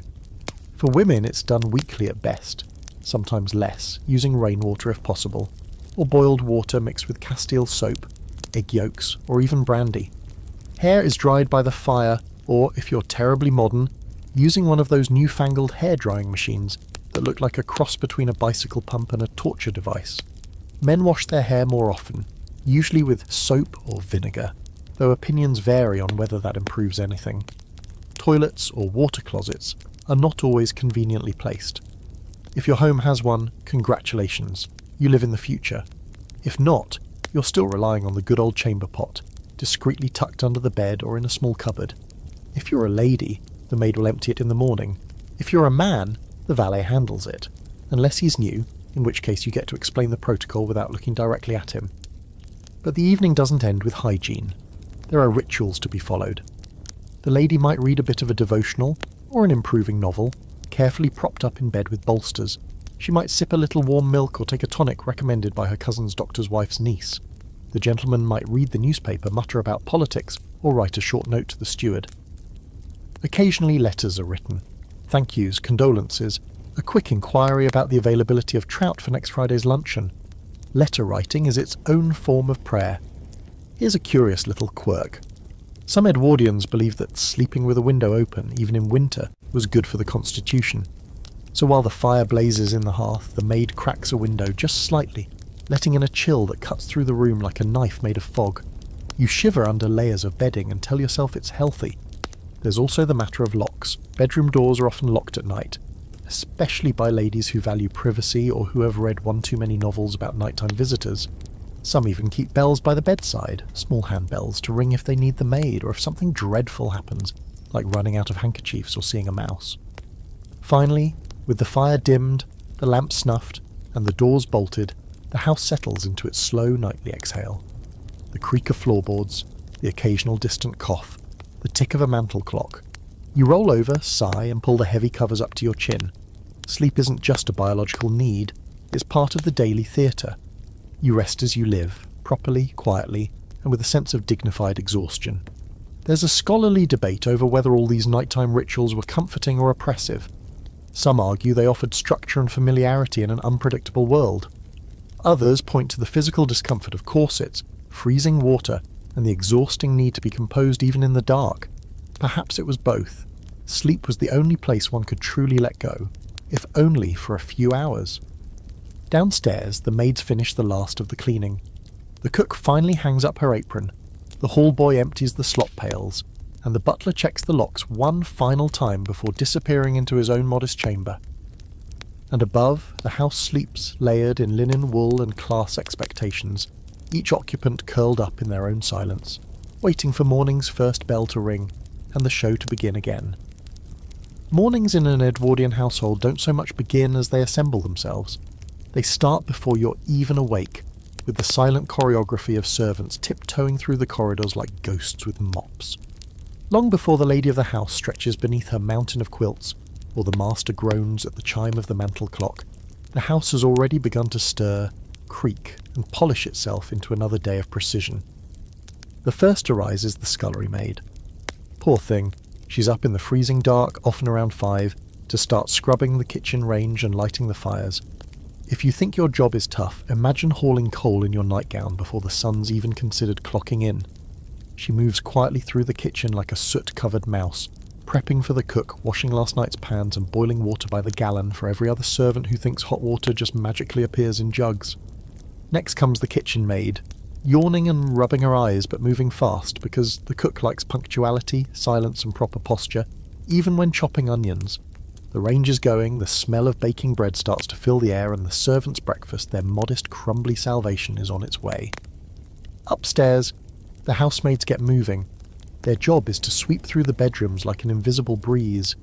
leaving no trace of their passing except the smell of lavender polish and the faint sound of carpets being beaten into submission. They carry trays of hot water, open shutters, shake out bedding, and relight the fireplaces if the rooms have them. They are expected to move fast, but quietly, like cats with tea trays. Around the same time, the butler emerges from his quarters in full uniform, not a thread out of place, despite the fact that he was up late the night before locking doors and cataloguing port bottles. He reviews the day's calendar, confers with the housekeeper, and checks the front door for smudges. Always the smudges. You can be rich as Midas, but if your front brass is dull, people will talk.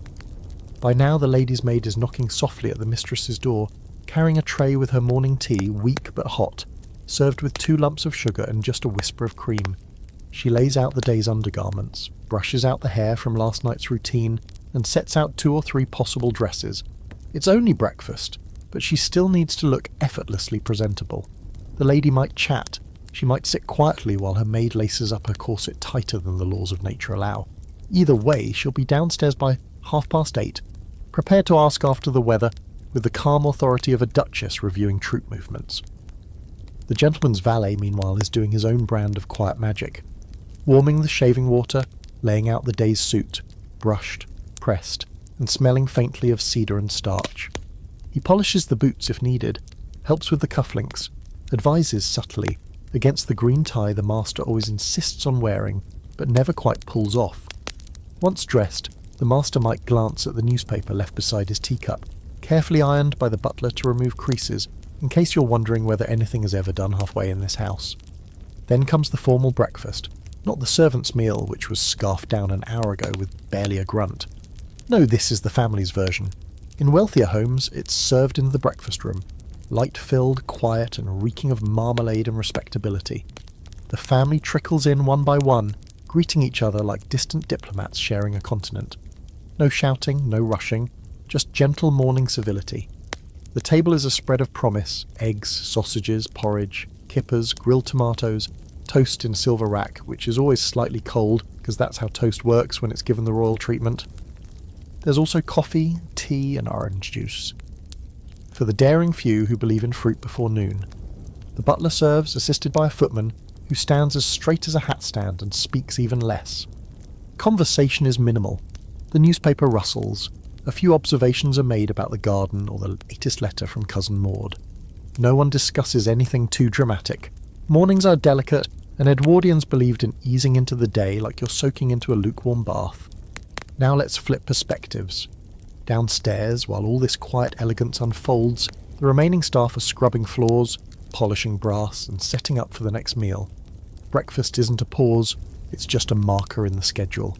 The cook's already prepping luncheon. The housekeeper is reviewing the linen cupboard. The gardener is hauling baskets of cut flowers up to the back door. Life below stairs never slows, not even during what upstairs folk call a leisurely morning. Here's a wonderfully niche fact for your mental collection. In some households, breakfast times were staggered based on rank. The mistress might eat at 8:30, the master at 9:15, and the children separately altogether. The governess, being neither servant nor family, might eat her breakfast alone in silence, perched on the edge of social invisibility with her tea cooling beside her. There's debate among historians about the purpose of this elaborate morning division. Some say it was purely practical, different schedules, different needs. Others argue it reinforced the class structure, making sure everyone remembered their place before they'd even finished their eggs. Likely it was a bit of both. The Edwardian day didn't just run on clocks, it ran on hierarchy, reinforced every time someone poured your tea or wiped your shoes without expecting a thank you. As breakfast ends, the butler clears the dishes. The lady of the house might dictate a few letters or review the afternoon's calls. The master may vanish into the study, pipe in hand, muttering about his state business or parliamentary nonsense. The maids return to make the beds properly now that the family's gone, smoothing sheets until they look like fresh paper. And the house, now fully awake, slips into its usual rhythm. Bells ring, boots echo across the hallway. The smell of baking bread returns, chased by beeswax polish and the faint tang of coal smoke. There's still a whole day ahead, full of social visits, housekeeping, and at least 3 more outfit changes. But it all begins with this: early footsteps, quiet trays, and the smell of tea warming in the cold dawn air. The Edwardian day doesn't unfold, it marches, neatly buttoned and crisply scheduled. And after the dust of breakfast has settled, and the fire grates have all been emptied, we reach one of the most peculiar and charming parts of the routine, the social visit. It's a ritual that sits somewhere between leisure activity and battlefield manoeuvring, where calling cards are weapons, conversation is armour, and missteps can haunt you all the way to the end of the season. Let's say you're the lady of the house. By mid-morning, you've been dressed, breakfasted, and briefed. You've reviewed your correspondence with the steady gaze of a monarch scanning state papers. Some letters you answer. Others you pretend not to have received, particularly the ones from that dreadful woman who smells like pickled beets and wears hats that look like they might flap away in a strong breeze. And then comes the moment of decision. Who shall you call on today? Who will you grace with your delicate, structured presence? You don't just show up. That would be madness. Edwardian society is obsessed with the ritual of the morning call, though, in true backwards fashion, it actually takes place in the afternoon. If it is before noon, you're a savage. 3 o'clock is ideal, 4 is acceptable, 5 is pushing it, and if you arrive after that, you may as well be announcing a duel. You prepare by selecting a walking suit. Stylish, but demure. Nothing too daring unless you're specifically trying to provoke Aunt Gertrude's palpitations. Gloves are essential, even in July. A hat pinned at precisely the angle to suggest you're interesting but not scandalous. A parasol, because no Edwardian lady lets the sun touch her directly. Your maid ensures your skirts are brushed free of lint and your shoes polished to a state of near blindness. And of course you carry your calling cards. Small, cream-coloured rectangles embossed with your name, subtly scented if you're feeling extra. The coach is brought around, or if you're very modern, you might even ride in one of those terrifying new motor cars, though only if the dust won't ruin your gloves. You pull up to the house of your intended victim, acquaintance, and hand your card to the footman at the door. If the lady of the house is at home, you'll be shown in. If she is not, conveniently or strategically, your card will be accepted and your polite duty will be considered fulfilled. You weren't rejected, you were simply too early, or too late, or uninteresting. Assuming you are received, you'll be ushered into the drawing room where everything smells faintly of violets and controlled anxiety. You sit just on the edge of the settee, never too relaxed, never fully leaning back. The hostess appears in a gown only marginally more impressive than yours, and the conversation begins. How one's roses are faring, whether the new curate is a touch too cheerful, what dreadful things Lady Welling said at the musicale. Nothing too deep, of course. The point isn't to reveal your soul, it's to prove you still belong here. Tea is usually served, but don't get excited. It's not about the tea, it's about how you drink it. With a gloved hand? Unthinkable. Pinky raised? Vulgar. Slurping? You may as well leave the country. You sip, you compliment the biscuits, and you feign interest in the hostess's latest embroidery project, which appears to be the 6th in a series of identical peacocks. A standard call lasts 15 minutes. Any longer, and you risk appearing too eager. Any shorter, and you're signalling offence. You thank your hostess, decline a second biscuit with just enough hesitation to seem polite and rise. Gloves back on, hat adjusted. Another card left discreetly for the master of the house, because even he must be acknowledged, even if he's probably in the library trying to avoid you. Now let's shift to the receiving end. If you're the one being visited, your day is even more complicated. You're expected to be at home during specific hours, usually 2 to 4 on certain days, and heaven help you if you accidentally answer the door in your petticoats because you forgot it's Thursday, and Mrs. Winslow never misses a Thursday. You must be dressed, composed and capable of discussing your parlour wallpaper as though it's been touched by angels. Servants play a crucial role in all of this. The butler or maid at the door must know exactly who is allowed in and who isn't. A good butler can reject someone with nothing but a slight incline of the head. A bad one might let in your rival, who then overstays her welcome, comments on your curtains, and casually mentions her new sapphire brooch at 8 separate times. There's a charming oddity here. In some households, the hierarchy of visitors was tracked in a calling book, where names, dates and remarks were recorded. Notes might read, Mrs. Fairley called, looked tired, or Miss Rose, hat entirely inappropriate. These books were private social maps used to navigate friendships, favours and grudges. The Edwardians were masters of the passive-aggressive ledger. Men had their own version of calling, though with far less frill. A gentleman might call on a neighbour to discuss estate matters, arrange a hunting date, or simply assert his presence in the area. These calls were often made in libraries or smoking rooms, and they usually involved whiskey and not much eye contact. A good visit could last 7 minutes and contain fewer than 30 words. Ideal, really. There's debate among historians about whether the calling ritual was a genuine form of connection or just elaborate gatekeeping. Some argue that it allowed women, especially, to form networks of support and shared influence. Others see it as emotional theatre, where every conversation was coded and every compliment suspicious. One thing's for sure, calling wasn't optional, it was survival. Refusing to return a visit, or failing to acknowledge a card could damage your reputation more effectively than actual crime. And what of those who were left out? The governesses, the unmarried cousins, the socially unsure. They watched the parade from a distance, received few cards, and were rarely invited to call. If they did go, it was often alone, hat clenched too tightly, hoping the butler would say, "She is at home," and not, "She is unfortunately out."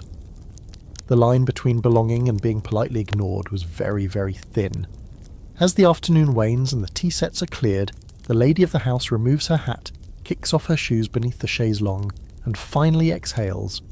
The cards collected that day are laid out and studied. Which neighbours made the effort? Who is worth calling on next week?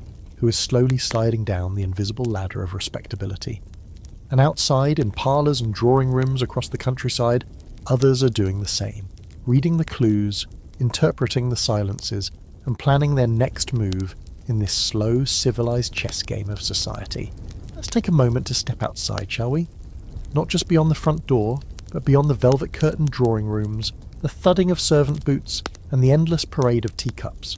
Because while the Edwardian home is a stage set of etiquette and expectation, the garden, is something altogether different. Out here, amid clipped hedges and prim gravel paths, something almost resembling relaxation stirs beneath the rigid layers of society. If you are part of a well-off Edwardian family, chances are you own some patch of private greenery. It may be a walled city garden brimming with hydrangeas and neighbourhood envy, or an expansive country estate with groves, orchards, fountains, and a sundial that no one's checked since the Crimean War. Either way, the garden isn't just a nice view. It's an outdoor extension of your character, your fortune, and your moral hygiene. The lady of the house takes her garden very seriously. Not necessarily in the get-your-hands-dirty sense, that's what the undergardeners are for, but as a place to be seen. You walk it, you comment on it, you host teas beneath the pergola. Perhaps you even consult with the head gardener on the location of a new rose bed. You know just enough Latin to pronounce Rosa rugosa with confidence and just enough restraint not to point at weeds. Mornings in the garden are especially sacred.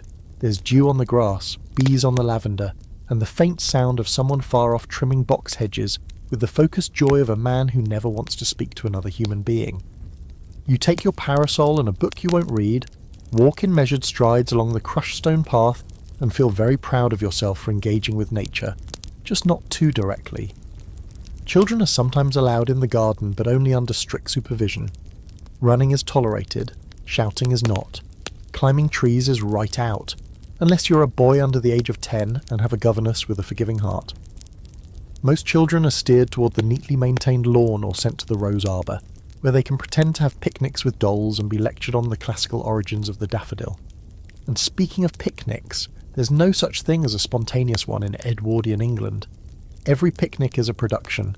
Blankets must be spotless, baskets filled with meat pies, seed cake, lemonade, and neatly wrapped sandwiches. The butler or footmen transport the hampers and arrange everything under the supervision of the lady of the house, who may or may not bring a small silver bell to summon more napkins. You sit, you nibble, you compliment the strawberries, and you pretend not to notice the ants, who of course have no idea they've stumbled into a grade A social performance. Let's not forget the tennis lawn, if you have one. Tennis is one of the few physical activities considered acceptable in polite society, partly because it requires elegant clothing and minimal sweating. Matches are social, often flirtatious, with ladies in flowing white gowns and gentlemen in spotless trousers pretending not to show off. The clack of the ball, the cheers, the occasional mock outrage, it all plays well under the sun, especially with refreshments waiting just off court. Now, here's a quirky fact for you. In many country homes, Paths were laid out not just for aesthetic value, but for strategic eavesdropping. Certain turns in the garden brought you within listening distance of others without making it obvious. It's entirely possible that more than one engagement, secret tryst or rivalry was shaped beneath a perfectly symmetrical yew hedge. The garden wasn't just for roses, it was for reconnaissance. Of course, there's an army of people making all this beauty possible. The head gardener is a figure of near mythic status in large estates. He knows every plant's preference, every frost's timing, and possibly where a few bodies are buried, metaphorically of course. Under him work a dozen hands, boys with muddy knees and broken fingernails who rise before dawn and end their day exhausted, sunburned and forbidden from walking on the main lawn. There are greenhouses full of exotic plants carefully misted, compost pits that steam in the early morning, seed catalogues studied like sacred texts. The gardeners don't just tend plants, they maintain order. The Edwardian garden is not wild, it's curated. Nature must be subdued, trimmed and obedient. Wisteria may climb, but only where it's told. Vines that venture too far are snipped back with gentle brutality. The idea of a natural garden existed, yes, but it was carefully planned to look wild while actually being under total control. It's a bit like everything else in Edwardian society, really. Scholars often debate the true purpose of the Edwardian garden. Was it an aesthetic ideal, a class symbol, a psychological refuge? Perhaps it was all of those. In a world so obsessed with rules and roles, the garden offered a rare sort of liminality. A place where you could, for a moment, step out of the drawing room etiquette and into something gentler. You were still on display, yes, but the performance was softer, the script looser. You could daydream among the peonies without someone correcting your fork technique. Afternoon tea in the garden is another ritual entirely. Tables set beneath flowering trees, crisp linens, bone china, sponge cake with raspberry jam. Guests stroll across the lawn, napkins in hand, admiring the dahlias. Conversation floats between "isn't it lovely" and "can you believe the price of tulip bulbs this year?" If you're lucky, someone brings a gramophone and plays a waltz. If you're very unlucky, someone brings a flute and plays at you. Evenings in the garden are quieter. The light softens, the shadows stretch. You might stroll with a guest after dinner, taking a turn by the fountain, perhaps remarking on the night-blooming jasmine. Maybe you pause under the arbour, lean in just slightly, and say something with exactly the right amount of ambiguity. The garden listens, it remembers, it keeps secrets better than any maid ever could. So while the house is a fortress of manners, the garden is a stage of half-whispers, gentle rebellion, and the illusion of ease. Out here, you can laugh too loudly and pretend it was the birds. You can loosen your corset under the wisteria and blame the heat. You can pause, barefoot on the grass, just for a second, and imagine what it might be like if no one ever rang the dressing bell again. As the sun dips low over the hills, or if you're in London, disappears entirely behind a wall of coal smoke and carriage dust, the Edwardian day begins its slow descent toward evening. But before the garden cools and the maids light the bedroom fires, there's one more essential element that knits family, fortune, and performance into a single embroidered square of daily life: correspondence. Letters, notes, telegrams, invitations, little paper ambassadors fluttering through the post like butterflies in mourning gloves. Writing letters isn't a casual affair in the Edwardian home. It's a daily ceremony, especially for the lady of the house, who usually sets aside a proper portion of her afternoon, often right after tea, while the sun still slants gently through the drawing room windows, for her correspondence hour. She sits at her writing desk, a delicate creation of polished wood and too many tiny drawers, and begins to address the world with the same deliberate elegance she applies to everything else, from lace trimming to luncheon menus. There is stationery, of course. It's not enough to simply write. You must write well and on proper paper. Thick, creamy sheets embossed with your initials or family crest are standard. Envelopes must be matched. The ink a proper black or deep blue. No garish colours, unless you're French or eccentric, or worse, both.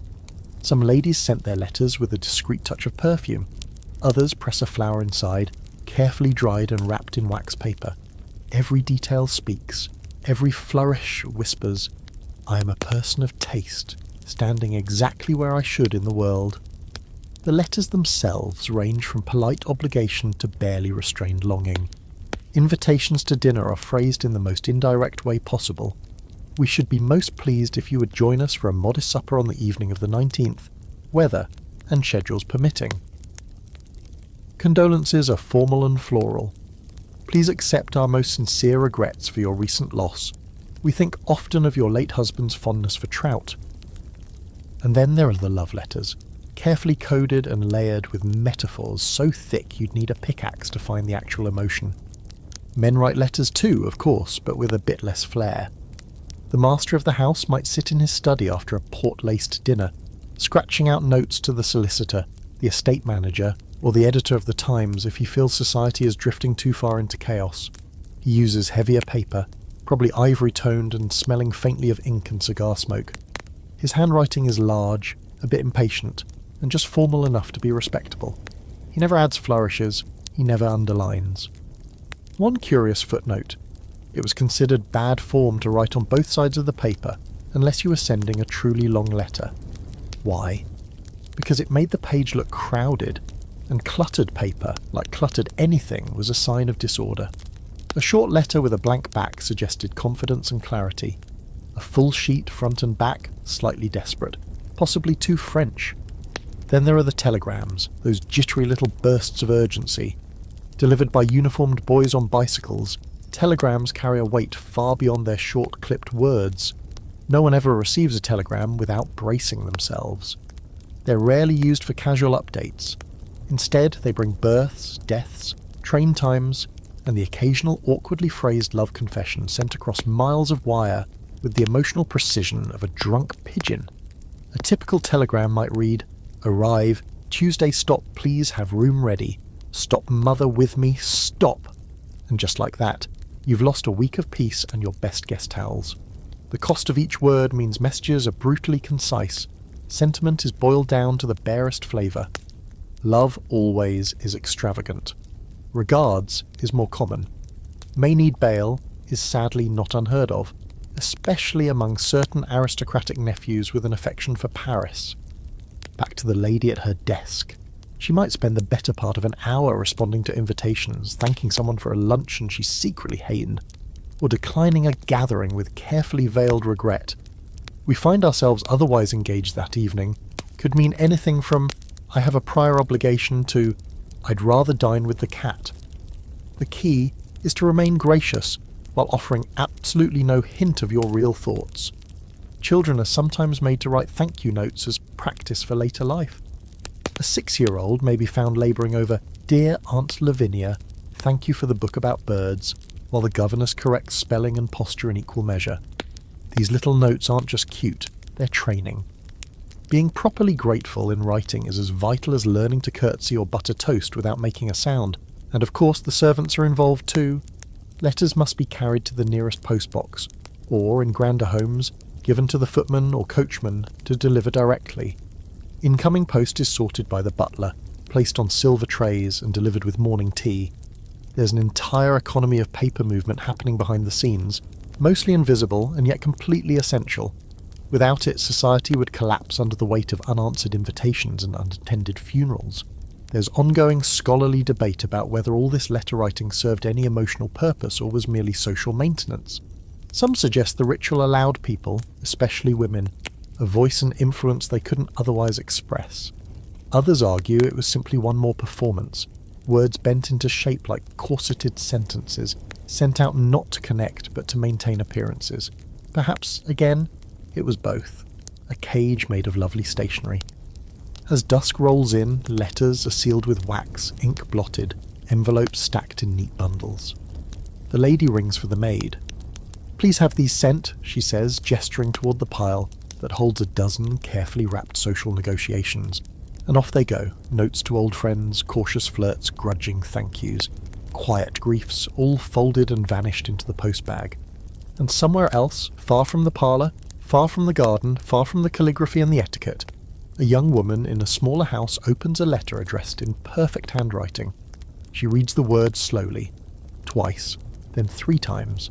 Her fingers touch the embossed edge, and for just a moment, she feels that she too is part of something larger, something careful and beautiful and maddeningly unreadable. There's a certain hush that settles over an Edwardian household as the final hour draws near.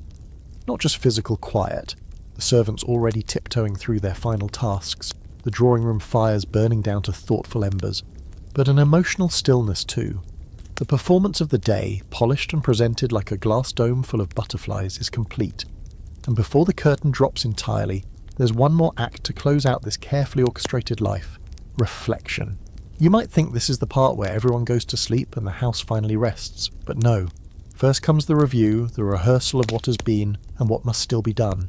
For the family, this takes the form of quiet conversation, perhaps between husband and wife in adjoining chairs before the fire, or a solitary figure journaling in a private study, scratching pen to paper under the light of a dimmed lamp. There's something sacred in the way Edwardians hold on to their rituals, even when no one is watching. The lady of the house, now back in her dressing gown with her hair long and brushed to a glossy fan, may spend a few minutes leafing through her diary. Not a diary filled with dreams and confessions, this is no Gothic novel heroine's wailing book, but a domestic ledger, equal parts social calendar and log of strategic intentions. She notes that Mrs. Delaney brought her terrible sherry, and that Lady Smothersby's daughter might be getting too close to that barrister with the unfortunate teeth. She adds a mark next to Tuesday. Reminder: luncheon with the vicar's wife, whose conversation is drier than toast left out in February. The master of the house performs his own rituals. Perhaps he smokes one final pipe in the library, puffing thoughtfully at the coals, eyes skimming the front page of the Times. Or maybe he finishes writing to his solicitor, closing the letter with a flourish and sealing it with practiced authority. These moments aren't indulgent. They're part of the scaffolding that holds up his sense of order, of control. In a world that changes slowly but changes all the same, it's comforting to end the day doing something entirely familiar. For the servants, the review of the day happens more by whisper and ritual. The housekeeper checks her list one last time. Parlours dusted, sheets changed, the afternoon tea silver returned to its velvet-lined case. She reviews tomorrow's duties, nods to the footman who locks the side door, and gives the kitchen one final glance before letting it sleep. The butler ensures all the lights are turned down, the liquor cabinet locked, the clock on the mantel wound and ticking correctly like the heart of the house. Quiet, precise, eternal. And then to bed, again. But it's more than just the repetition of sheets and slippers.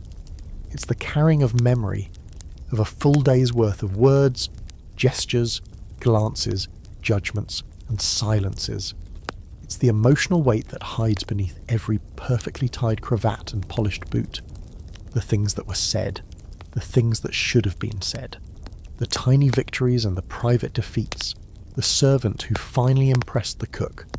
The child who earned a nod from the governess. The guest who smiled a second too long. Here's your quirky fringe fact for the final lap. In some Edwardian households, particularly among the wealthiest or most eccentrically organised, there was a household record book, kept not just by the housekeeper, but overseen by the lady herself, a running tally of meals, guest behaviour, seasonal illnesses, servant reliability, and even how well the Roses performed that year. One entry from a preserved journal reads simply, "Cook's nerves bad again. Dinner tolerable." Another, "Guest list for Tuesday in danger. Mrs. Hammond believes she's funny." And in this cataloguing, there's something deeply human. You get the sense that for all the powdered appearances and corseted lives, Edwardians were keenly aware of time slipping past them, that each day, though pinned into place by etiquette, was still fragile, still worthy of being noted, remembered, occasionally mocked. There's even something almost touching in how they tried to preserve every inch of their days, not for others, but for themselves. A way of saying we were here, and we did things the way we were told, but also a little bit the way we wanted to. There's been ongoing debate among historians, writers, amateur reenactors about the emotional landscape of Edwardian life. Were they truly cold and repressed, or simply well practiced in presenting calm exteriors to survive a world that demanded nothing less? Was there comfort in all the structure, or was it just camouflage for aching hearts and bored minds? Some say the answer depends on class, others argue it depends entirely on personality. Either way, beneath all those hats and calling cards and dance cards, there were real people trying, just like you, to make sense of their place in the world. And this, more than the roast beef or the etiquette manuals or the embroidered handkerchiefs, is what defines daily life in the Edwardian family. The constant low hum of effort. The work of being someone. Not just a person, but a role. Mother, son, maid, master, cousin, governess, guest. And with each role came expectations, lines to say, gestures to perform, and above all the constant awareness that eyes might be watching. But there is beauty in it too, in the ways they honoured the day by preparing for it, documenting it, wrapping it in rituals like paper around a gift. They saw meaning in morning tea, in the ironed newspaper, in a garden path swept before breakfast. And maybe that's the trick. Not that the Edwardians were better at living, but that they were better at noticing. And so, as the lights go out one by one, across the many rooms of a sleeping Edwardian house, you lie beneath your heavy blankets, eyes adjusting to the dark, ears tuned to the creak of the beams, the distant tick of the hallway clock. You've played your part, you've observed the rituals, you've survived another day in a world that demands dignity, poise, and precise linen folds. And maybe, in the quiet just before dreams come, you allow yourself one small scandalous thought. That tomorrow, if no one's looking, you might take your tea in the garden without gloves. And so the curtain falls on the Edwardian household, with its silk-covered rituals, carefully timed mealtimes, and invisible armies of workers moving like clock gears behind damask walls. You've walked through the drawing rooms and down the back stairs. You've heard the breakfast gong and felt the oppressive poetry of a well-pressed collar. You've survived afternoon calls, dodged scandalous biscuits, and fallen asleep beneath 5 blankets and 1,000 expectations. The world you've stepped through tonight was stitched together with posture and pageantry, but beneath it all pulsed something universal, the daily effort to belong. Whether you were a lady brushing out your hair by candlelight or a scullery maid scrubbing out a kettle before dawn, you were part of the same great performance, one built on grace, guilt, rules, and the quiet ache for something just a little softer. That's the paradox of Edwardian life. So much gentleness wrapped in so much rigidity. Roses trimmed to unnatural perfection, silver polished until it ceased to sparkle, emotions folded away like winter linen. But still, there were small rebellions, a late-night laugh in the servants' hall, a skipped corset hook, a letter that said far too much between the lines. So as you drift off tonight, think of those quiet hours in the grand houses, fires glowing low, journals closed, boots set out for morning. Imagine the house asleep, with all its layered lives wrapped up tight, not just in sheets and routines, but in centuries of tradition, and the slow, creeping change already pressing at the edges. Tomorrow there'll be tea to pour, shoes to shine, guests to greet, but not yet. For now, just rest. The past will still be here when you wake,